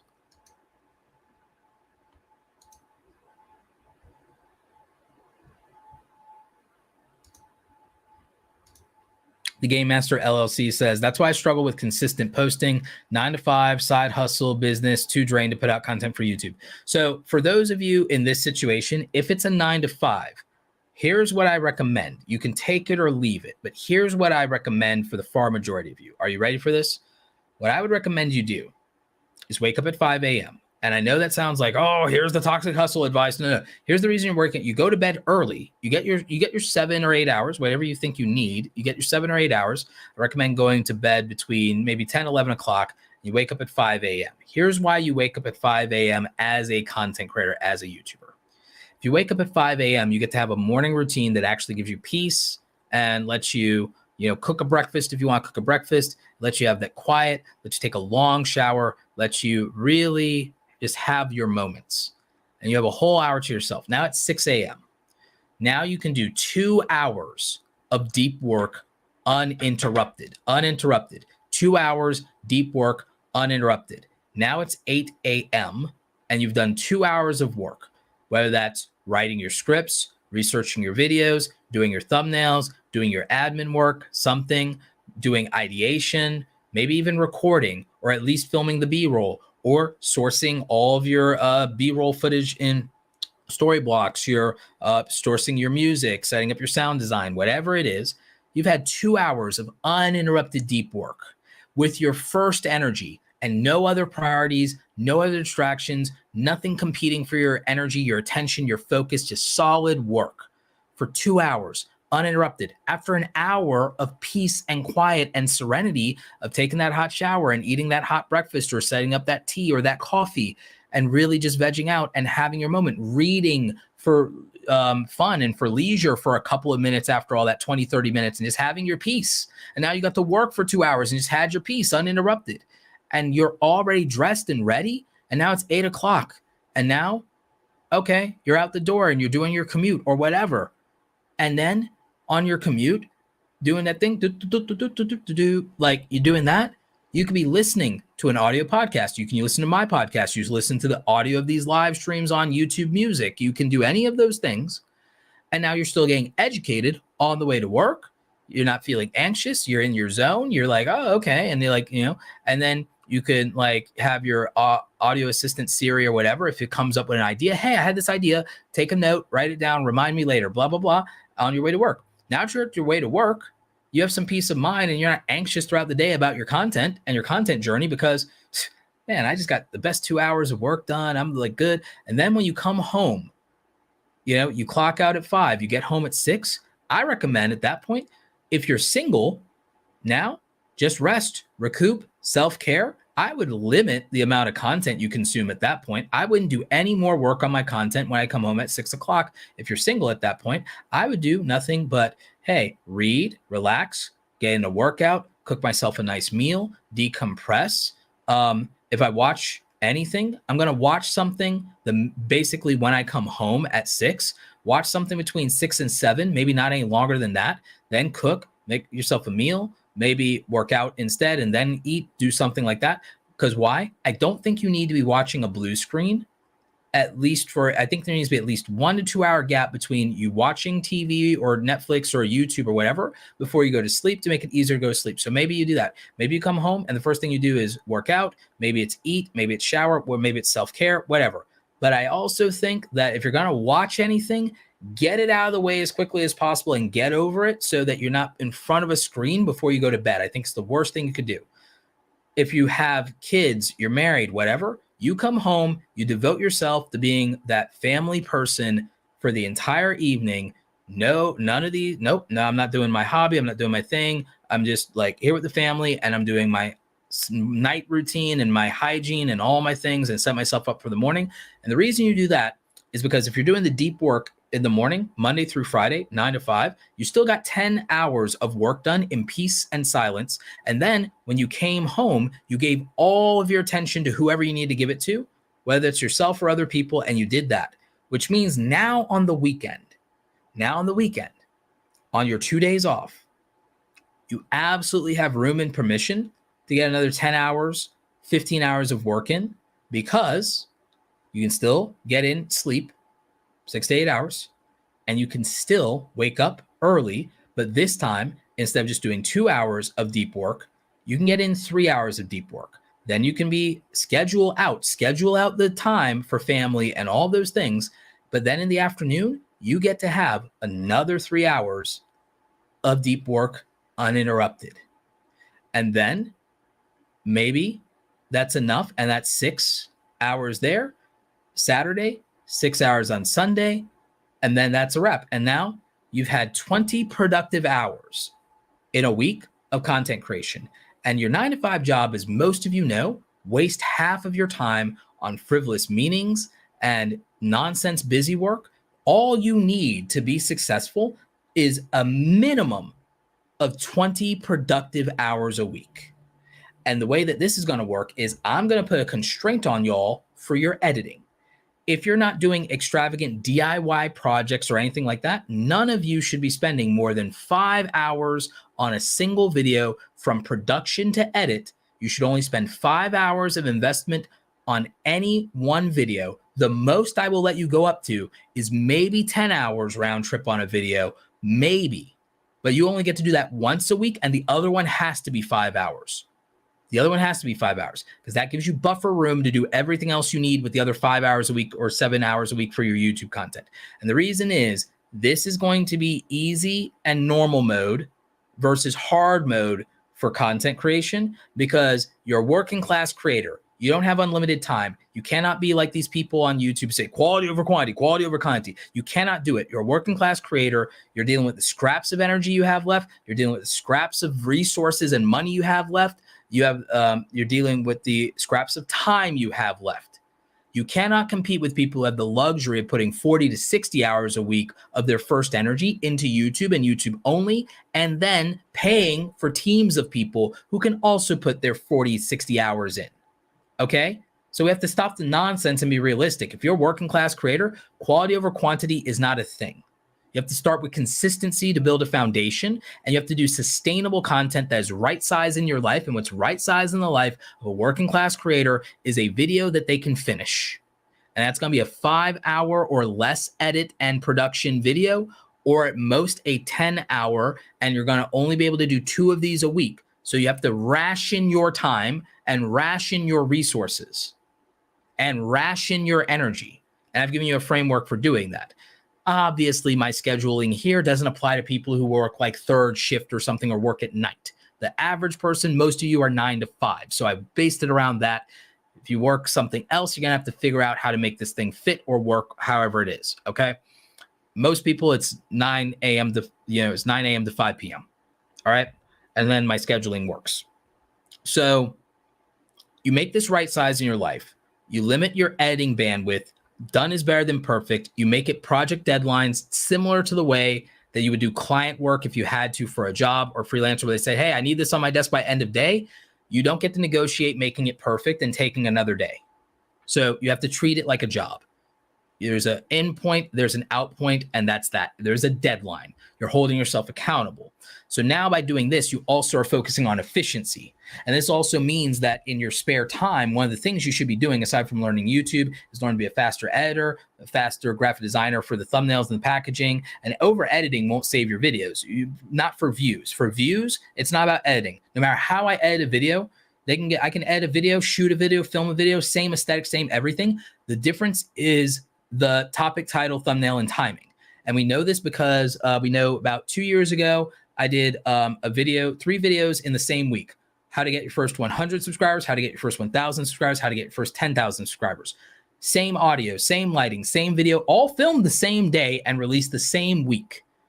Drastic difference in performance, which means the only variable difference was mostly in their case, the topic and the title. Most people, it's 1,000 subscribers. 100, too easy for too many people. 1,000 is the sweet spot for monetization. 10,000 out of reach for the far majority of people. Aspirationally, 1,000 subscribers, most views. Least views, 100 subscribers. Second most views, 10,000 subscriber video. So we know that it's really down to topic, title, thumbnail, and timing. That's what matters when it comes to views. Editing is to get retention and subscribers. Upload frequency and consistency, and the consistency of your topic is to scale subscribers and accelerate them. So acquire attention, value proposition equals views. Okay. And so then your storyboarding, scripting, structure, that decides retention and to a degree subscribers. And then to scale that, you need to rinse and repeat and make more of the same thing consistently to the best of your ability and sustainability to scale it. And that is the thesis. That is the 3-part thesis, really and truly, of growing a YouTube channel. Now, then the 4th thing would be monetization, obviously. It'd be monetization after that. But that would be the thesis. And so for the working class creator who works a 9-to-5 job, this is the formula that works in terms of lifestyle, scheduling, and workflow. So I know, long-winded question, but very important.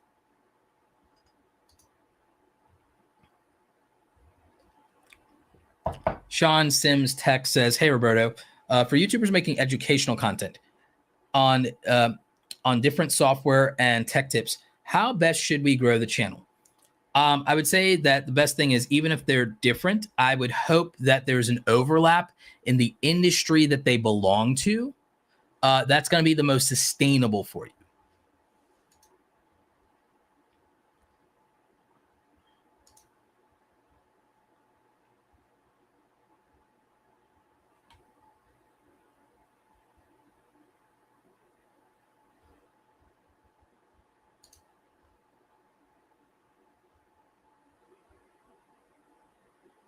Yeah, for reading a script or a teleprompter, I do recommend that the best thing is to break it into smaller bites. That way it can feel much more natural. That's what I typically do.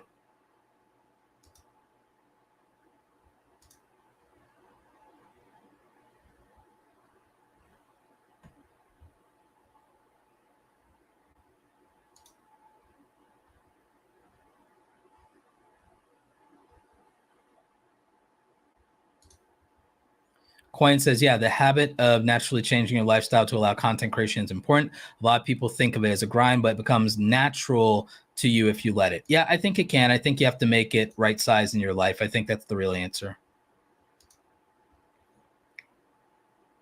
Tangoing the Kitchen says, I will try the schedule when I get my own place. Yep, that can matter.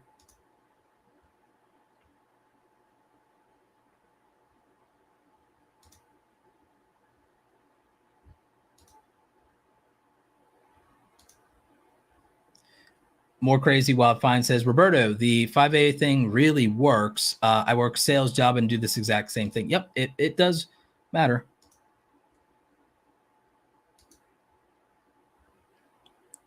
CleverTac, thank you for the $5 super chat. So CleverTac has one of the best Second Amendment channels on YouTube if you are interested in checking that out. Clover says, I spend days, weeks thinking about video concepts, doing testing, making notes. By the time I get around to filming and editing, it goes pretty quick. It can, if you have a plan before, that can actually streamline and make things a lot simpler, for sure. I agree with that.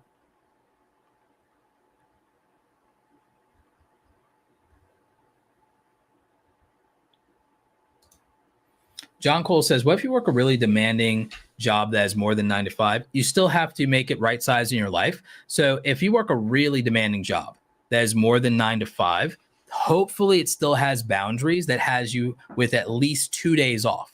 If your job is extremely demanding, but you still have 2 days a week off, then the answer is no content creation on your work days and only content creation on your days off.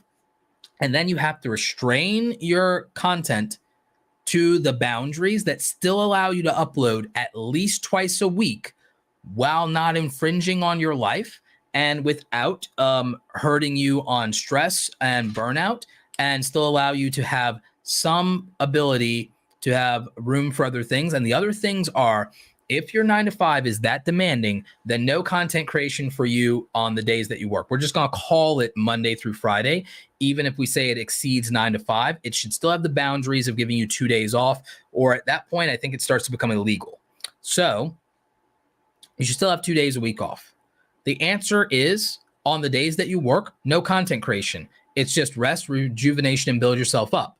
The answer to that is, with the free time on your work days, you have a perfect diet, you cut all sugars, and I'm not a nutritionist, I'm just telling you some common sense.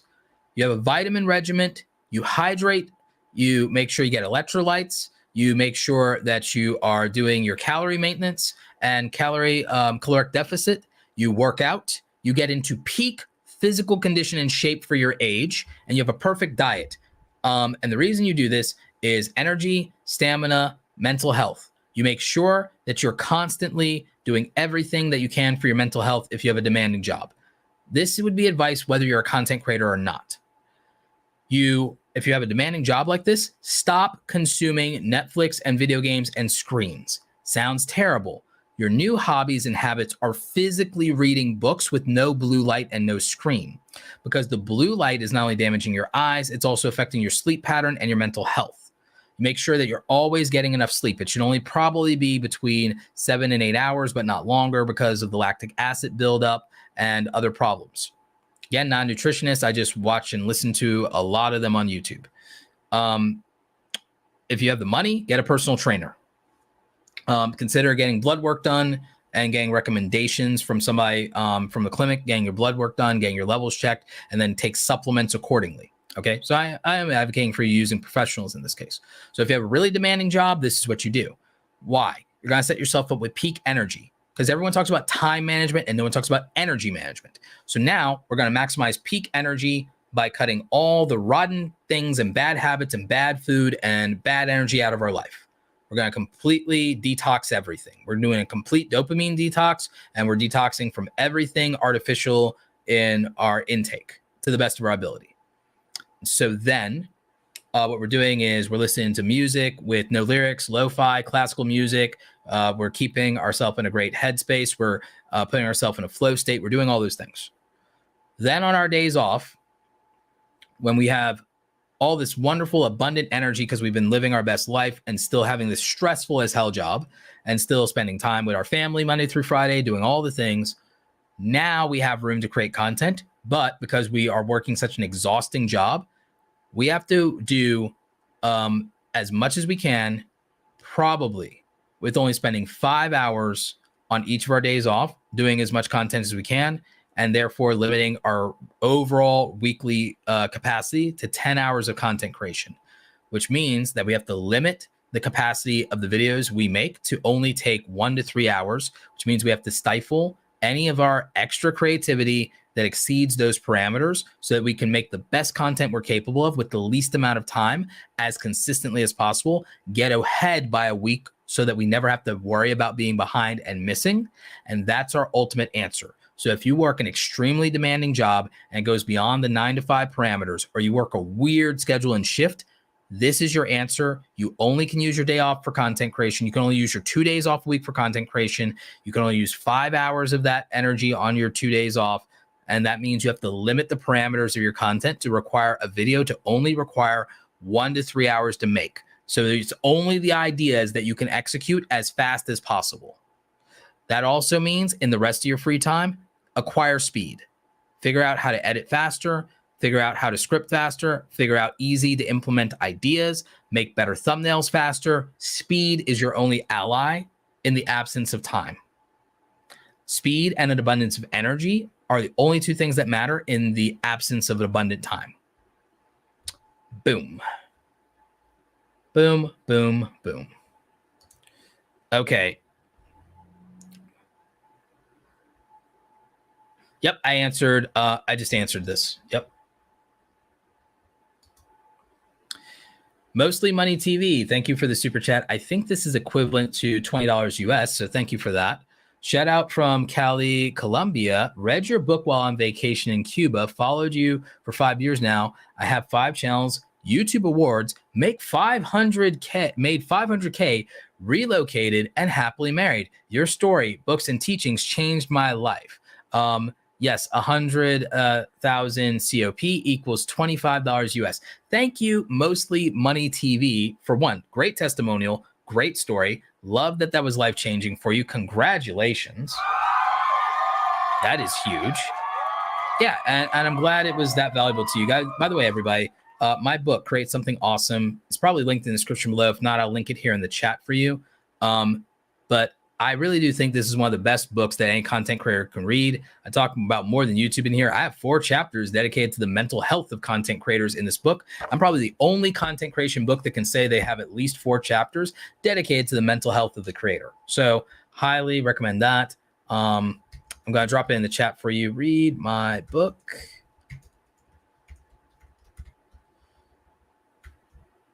And you can check out that book if you're struggling to find it. Just go to robertoblake.com, scroll to the bottom. You can check out and buy the book there.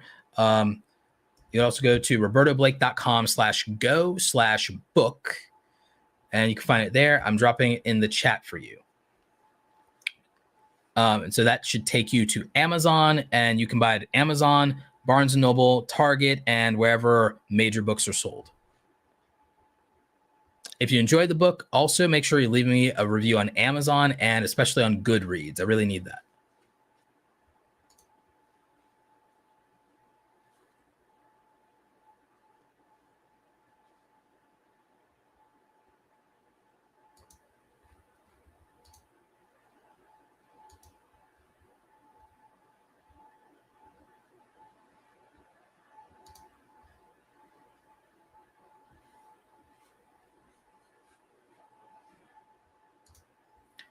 Ty Banks Film says, hey, Roberto, I'm making a crime drama series on my channel. Clean, though, like PG-13 content. What suggestion do you have for the length of my videos? Mini documentary style. So probably, I would say 20 to 45 minutes, to be honest. 20 to 45 minutes. It's really good for that kind of thing. And I think that gives it the episodic vibe of a lot of Netflix series that are binge watchable. If you're doing it as a series, then I would make the episodes with the lengths that things like Netflix and Disney do, which for you would probably be between about roughly 25, 28 minutes minimum, with a 38 to 45 minute maximum per episode. Makes it a really good binge watching. Oh, I'm getting through this. I'm vegging through this. Oh, I'm going to watch multiples of this. Oh, I'm going to queue it up. I'm going to watch it while I'm cooking dinner. I'm like, it's that kind of thing. So that's a strong channel idea. I like that. My friend Kimberlea pivoted into true crime from her other stuff. But yeah, absolutely.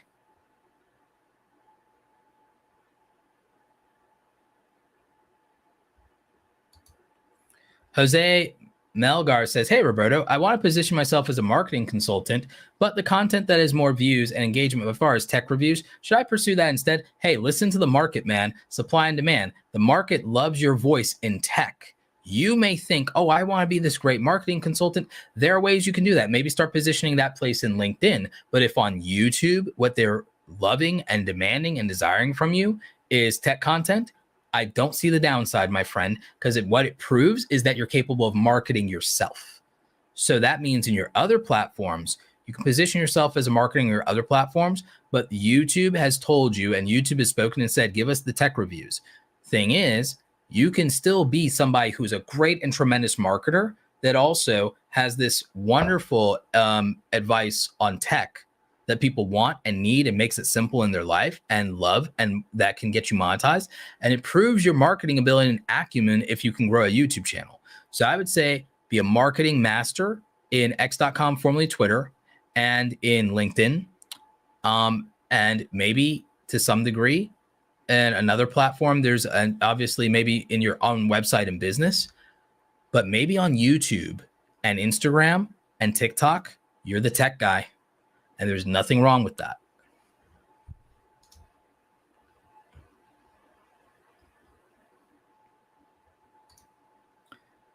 Lois Lenora says, do you recommend having a website and blog alongside your YouTube channel? Oh, I always recommend that. Website and your own website and your own email list and your own product. Yep, the holy trinity. Your own website, your own email list, and your own product that you control. Absolutely. The holy trinity.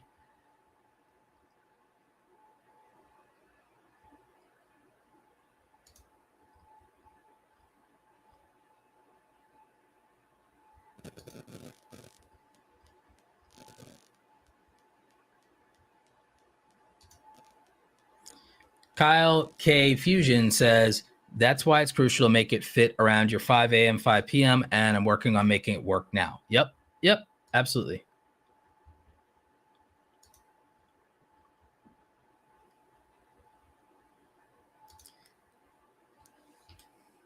Leslyn Moore says, man, I'm going to save my pennies and join the Creator Academy. Yeah, we'd love to have you.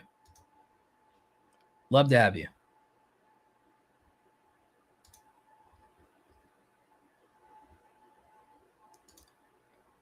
Ben says, this is brilliant advice. Most people don't even realize. Yeah, this is the thing that gets overlooked. Dopamine detox and screen detox is, really important.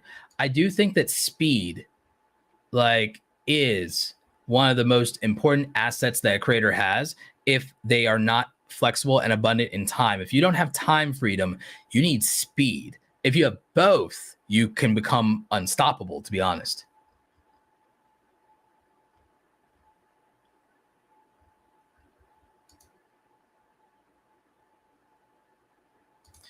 Bottom line with the booze says, hey, Roberto, I just bought the book and you are the best and most honest person I've come across here. I'm your tribe member. Oh, absolutely. Thank you so much. I appreciate that.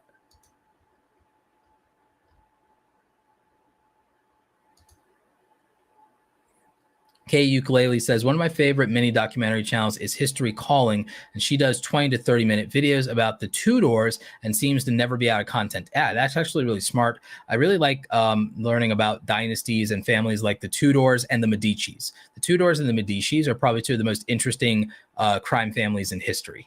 And yes, I just called them crime families. When you watch the content, you'll see. Leslyn Moore has a point, says, also consider tech marketing, large audience on these platforms like LinkedIn and X. Yep, I'd agree with that.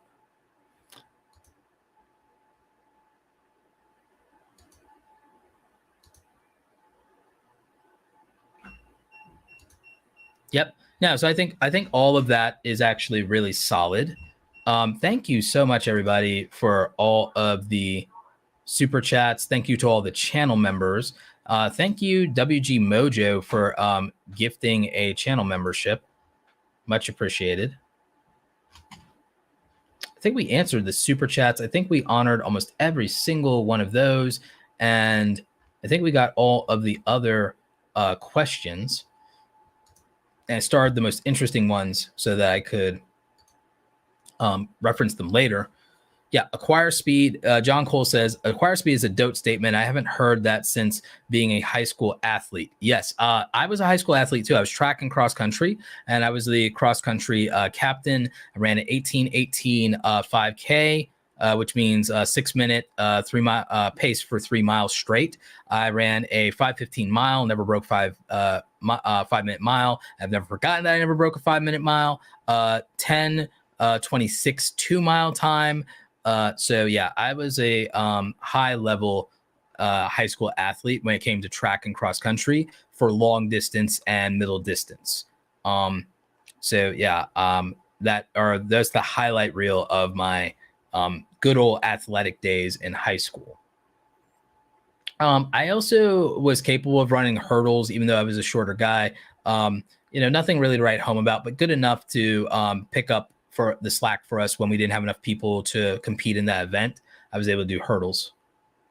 My form was off though. My form wasn't great, but I put a lot of heart into it, and my coach always acknowledged that.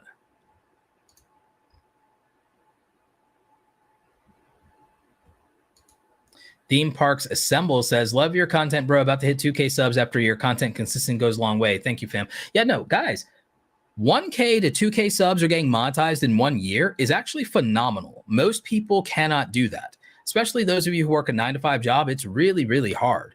Most of the big YouTubers did not blow up overnight and did not succeed their first year. I mean, Mr. Beast took like over 2 years to get 1,000 subscribers.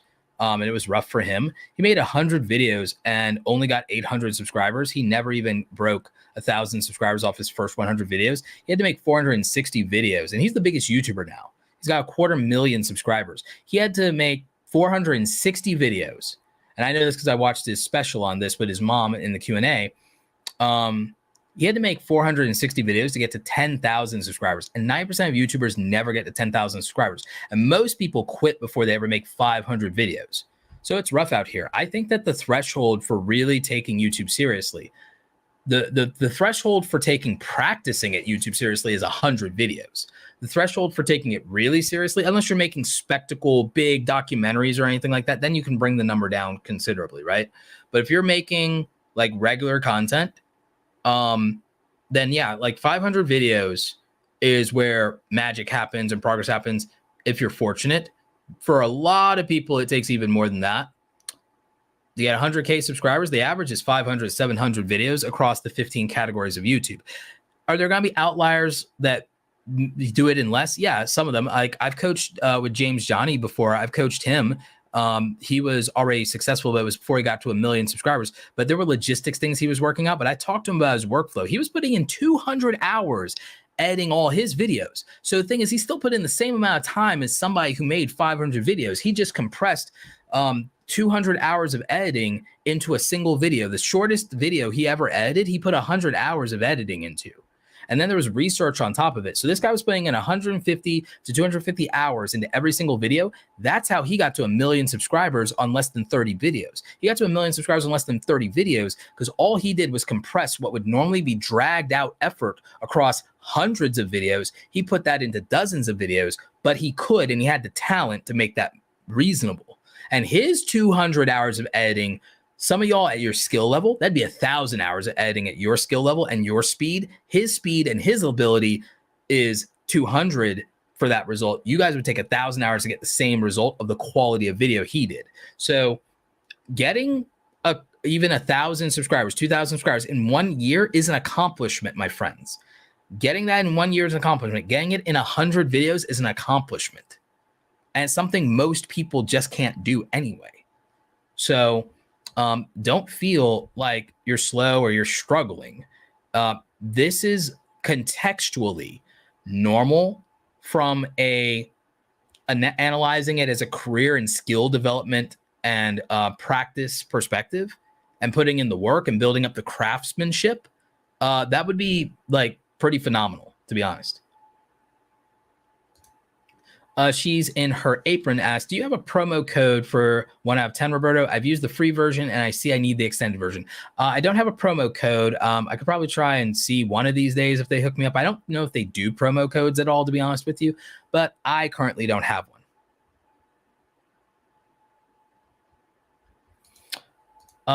I was on the track and cross country team and on the quiz bowl team and the debate team and the Latin dance club, which I was not particularly great at, but I was good enough. Good enough. I was enthusiastic. That was what's important.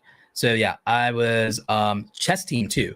Chess team, web design team, chess team, web design team, quiz bowl team, track team, cross country, briefly soccer. I was mediocre at soccer, better at track, and debate team.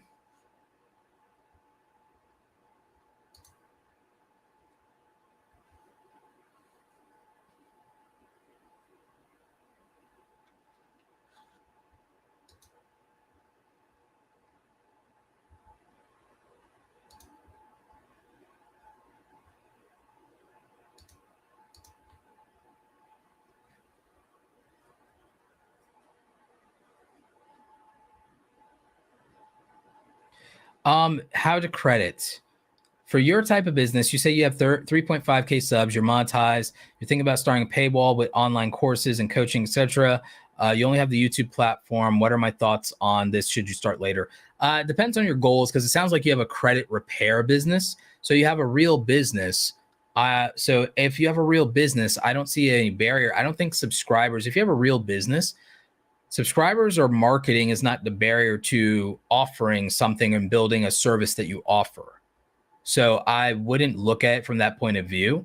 I'd look at it more from the point of view of how much time do you have to make these things all the best that they can be. So that's what I would say.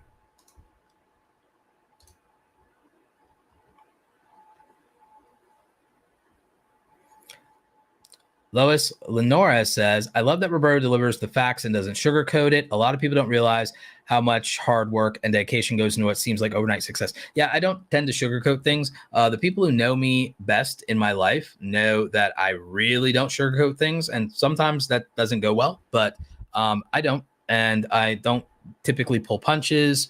I'm not necessarily the type that coddles anybody.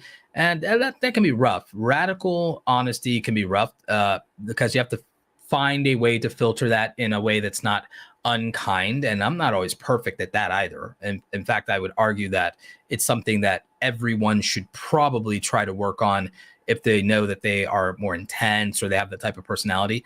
That being said, I think that acknowledging the reality of how hard a thing is not unreasonable. I think that sometimes people don't want to look at how hard something is because they know that that discourages them or that tempts them to look for shortcuts. So they try to tell themselves a different story. I think we have to be able to confront the truth and facts as they exist, not as we wish them to be. And then I think we have to work from the foundation of truth, because I believe it's the bedrock of everything. And I think that you can't act as if contradictions exist in reality. Contradictions are something that we construct as humans as cope and as an escape.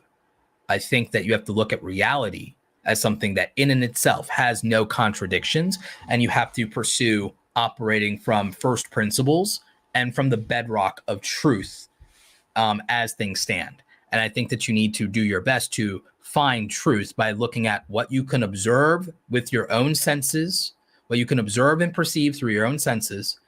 Then you have to look at what can you measure objectively, find a metric and measurement for what you're observing.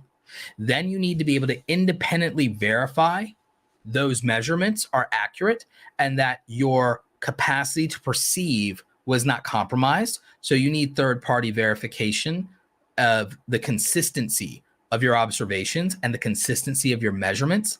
And that will be as close to as objective truth as we can ever find. So that's critical thinking, right?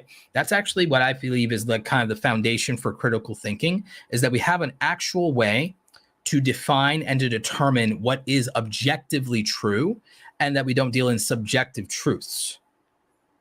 Okay, so define objective truth, which you can then build critical thought off of, is to be able to understand what you're observing and perceiving through your senses. So you need to be capable of that, to be able to not only observe and perceive, but to comprehend and to understand accurately what you are perceiving, and to be able to define it and to be able to articulate it. So you need that. You need the observational ability. Then beyond the observational ability, you need a way to quantify what you're perceiving, hearing, seeing, feeling, all those things. You need to be able to quantify it. And you need to be able to quantify and measure it, and usually in as many ways as possible. Then you need the capacity to verify the authenticity of your observation and perception and the authenticity of your measurements. So you need an independent verification of that, multiples if you can get it, to see that there is consistency in what you're observing and measuring, and that was able to be verified. And that will be as close to objective truth as anyone can find. And the thing is, if you apply that in the context of content creation, that's how strategy is built. Strategy is built by observing the market as it behaves, observing the behavior of the audience, observing consumer trends, observing that, and then measuring it, finding here are things that show what people are interested in. Here's data. Here's the analytics. Here is the patterns of the views. Here is the way the platform claims that it operates. Okay, here are my previous past results. Here is what my viewers are actually doing versus what they're saying they're doing. So we have those things that we measured, and then we can talk to other creators and independently verify these things, and that there's some kind of consistency or pattern that can be observed here. And then we know what's happening. And so then we can build consensus around that, and then that's a foundation of truth to operate on and to make decisions around, and then that's how we can formulate a strategy. So again, the capacity for critical thought is also one of those litmus tests for the capacity and ability to be a successful creator, to be a successful entrepreneur, to be able to do anything.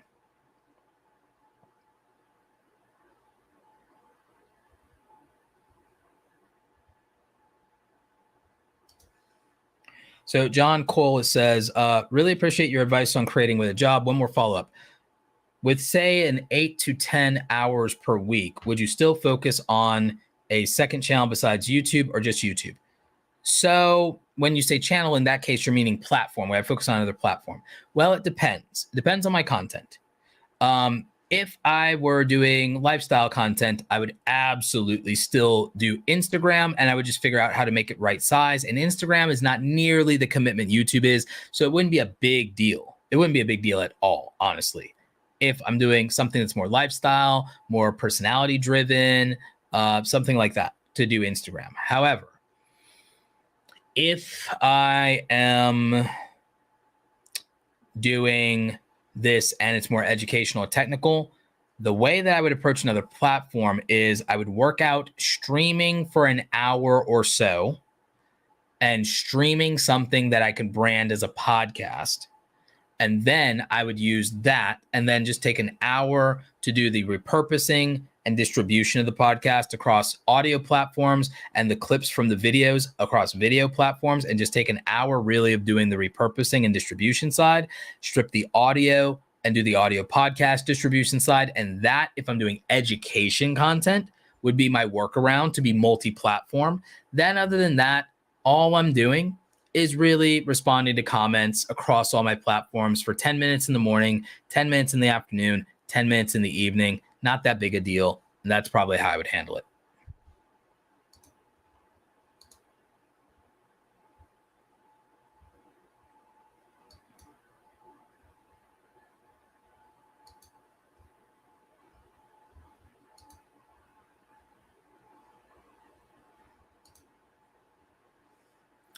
Dr. Jamal Mehoza says, you just described the scientific process. As a scientist, I really appreciate that. I should apply my process to my content creation. You saw what I was doing there. Okay, yeah. That's largely how we deploy the scientific method. And this, I believe, is a great foundation for critical thought. And I believe strongly in first principles and trying to anticipate second and third order consequences. And I think it's important. And I do try to be as thoughtful or precise as I can be. And I try to strive for accuracy as well as speed, consistency. I think that those are good ideals to strive for. And I think they make a big difference in outcomes more than people might realize that they do. So those are just some thoughts. But I think we're going to end it because it's about 10 o'clock over here. So I need to wind down and get ready for bed, even though I don't have anything to do in the morning. I could sleep in. But I appreciate all of you. Thank you again to our wonderful sponsors that actually, again, help with this process that I've told you about. So I multi-stream across 5 or 6 different platforms using our friends at Streamyard, linked in the description down below. Simplest solution in live streaming. That's why I can be on Facebook Live, LinkedIn Live, Twitter, x.com, formerly Twitter, and twitch.com. So I can be where my audience wants to consume me. I can meet them wherever they are, whenever they are. So thank you to StreamYard and our good friend Puddles. So thanks, StreamYard. Also, we have OpusClip. OpusClip is how I'm going to be repurposing my content with AI tools that are going to chop it up, can do the auto reframing, can give me that content in multiple formats to post across multiple different platforms. So this is great for making YouTube Shorts, TikTok, Snapchat, Instagram, stuff for x.com, formerly Twitter, all the places that you want your clips. And you can do clips and YouTube Shorts. You can do widescreen clips if you're a streamer, podcaster as well. So it's perfect for that, especially for talking head videos, but not just talking head videos, sports, podcast, all of it. So check out our friends at OpusClip, linked in the description down below. Get a free trial for both StreamYard and OpusClip. Free trials for everything in the description. And finally, we have our friends at Kajabi. That's how I actually do Awesome Creator Academy. For those of you interested in signing up for either one-on-one coaching or joining me for 2 times a week, office hours, private sessions in the Academy Pro group. We have our membership platform on Kajabi. Lets me go ahead and keep all of that revenue without 70-30 split with YouTube, not being a digital sharecropper out here, but being an owner. So thank you to our friends at Kajabi, the best place for coaching, courses, cohorts, and communities. So thank you to them. Shout out to all of our sponsors and, of course, to everybody who super chatted. Really appreciate all of you. We're going to end the stream today, which we usually do, with the trailer for my book, Create Something Awesome. I did link that in the chat, but also it should be in the description. You can check out robertoblake.com/go/book if you want to buy my book. If you happen to have already bought it and you enjoyed it, make sure you leave me a review on Amazon as well as Goodreads. Those really help me more than you could possibly imagine. If you're still trying to figure out where to get the book, just go to robertoblake.com, scroll down, you'll see the book. Also, quick reminder, one more time, that we do have our free 12-week email course and our free 12-week creator playbook for you. And that is linked in the description. I'm also going to drop it here in the chat again for all of you in case you missed it. Sign up to the newsletter. It's absolutely free. Get on the path to being a full-time content creator, just reading it in 5 to 10 minutes a week. So here is that link. And hopefully you enjoy that. Get the free value. So that's it for everybody. I think that we covered everything I wanted to for tonight. All the resources, everything I said is linked in the description of the YouTube video. Stay awesome, and I will catch you next time. Let's close out with the book trailer. I finally did it. I finished my book, Create Something Awesome, How Content Creators Are Profiting from Their Passion in the Creator Economy. The book is available now in paperback and in Kindle, where you can read it on any e-reader or device. And I'm really excited about this. The audiobook is coming soon, probably October 2022. Oh my God, it's so great to be able to have this book done, put it up on the bookshelf, and to know that all of you who appreciate it, you want to hear what I have to say about the creator economy, becoming a full-time content creator, and what the experience and lifestyle of being a content creator actually is like. This is the book. I put 20 chapters in here of the most important things I think that content creators could be focusing on today. I talk about the mental health aspect of being a content creator, getting discouraged, imposter syndrome, not charging what you're worth, and mostly actionable advice around monetizing your content properly, but also how to build an audience on your authenticity and what it's really like to start from zero, even today. So if you're interested, make sure you're checking out the book. You can order it on Amazon. You also probably order it in a lot of other places like Barnes & Noble, and it will be coming to other bookstores soon. Really excited about it. Thank you for all the support and love around the book and the positive reviews. Now go ahead and pick it up and make sure you go out there and create something awesome today.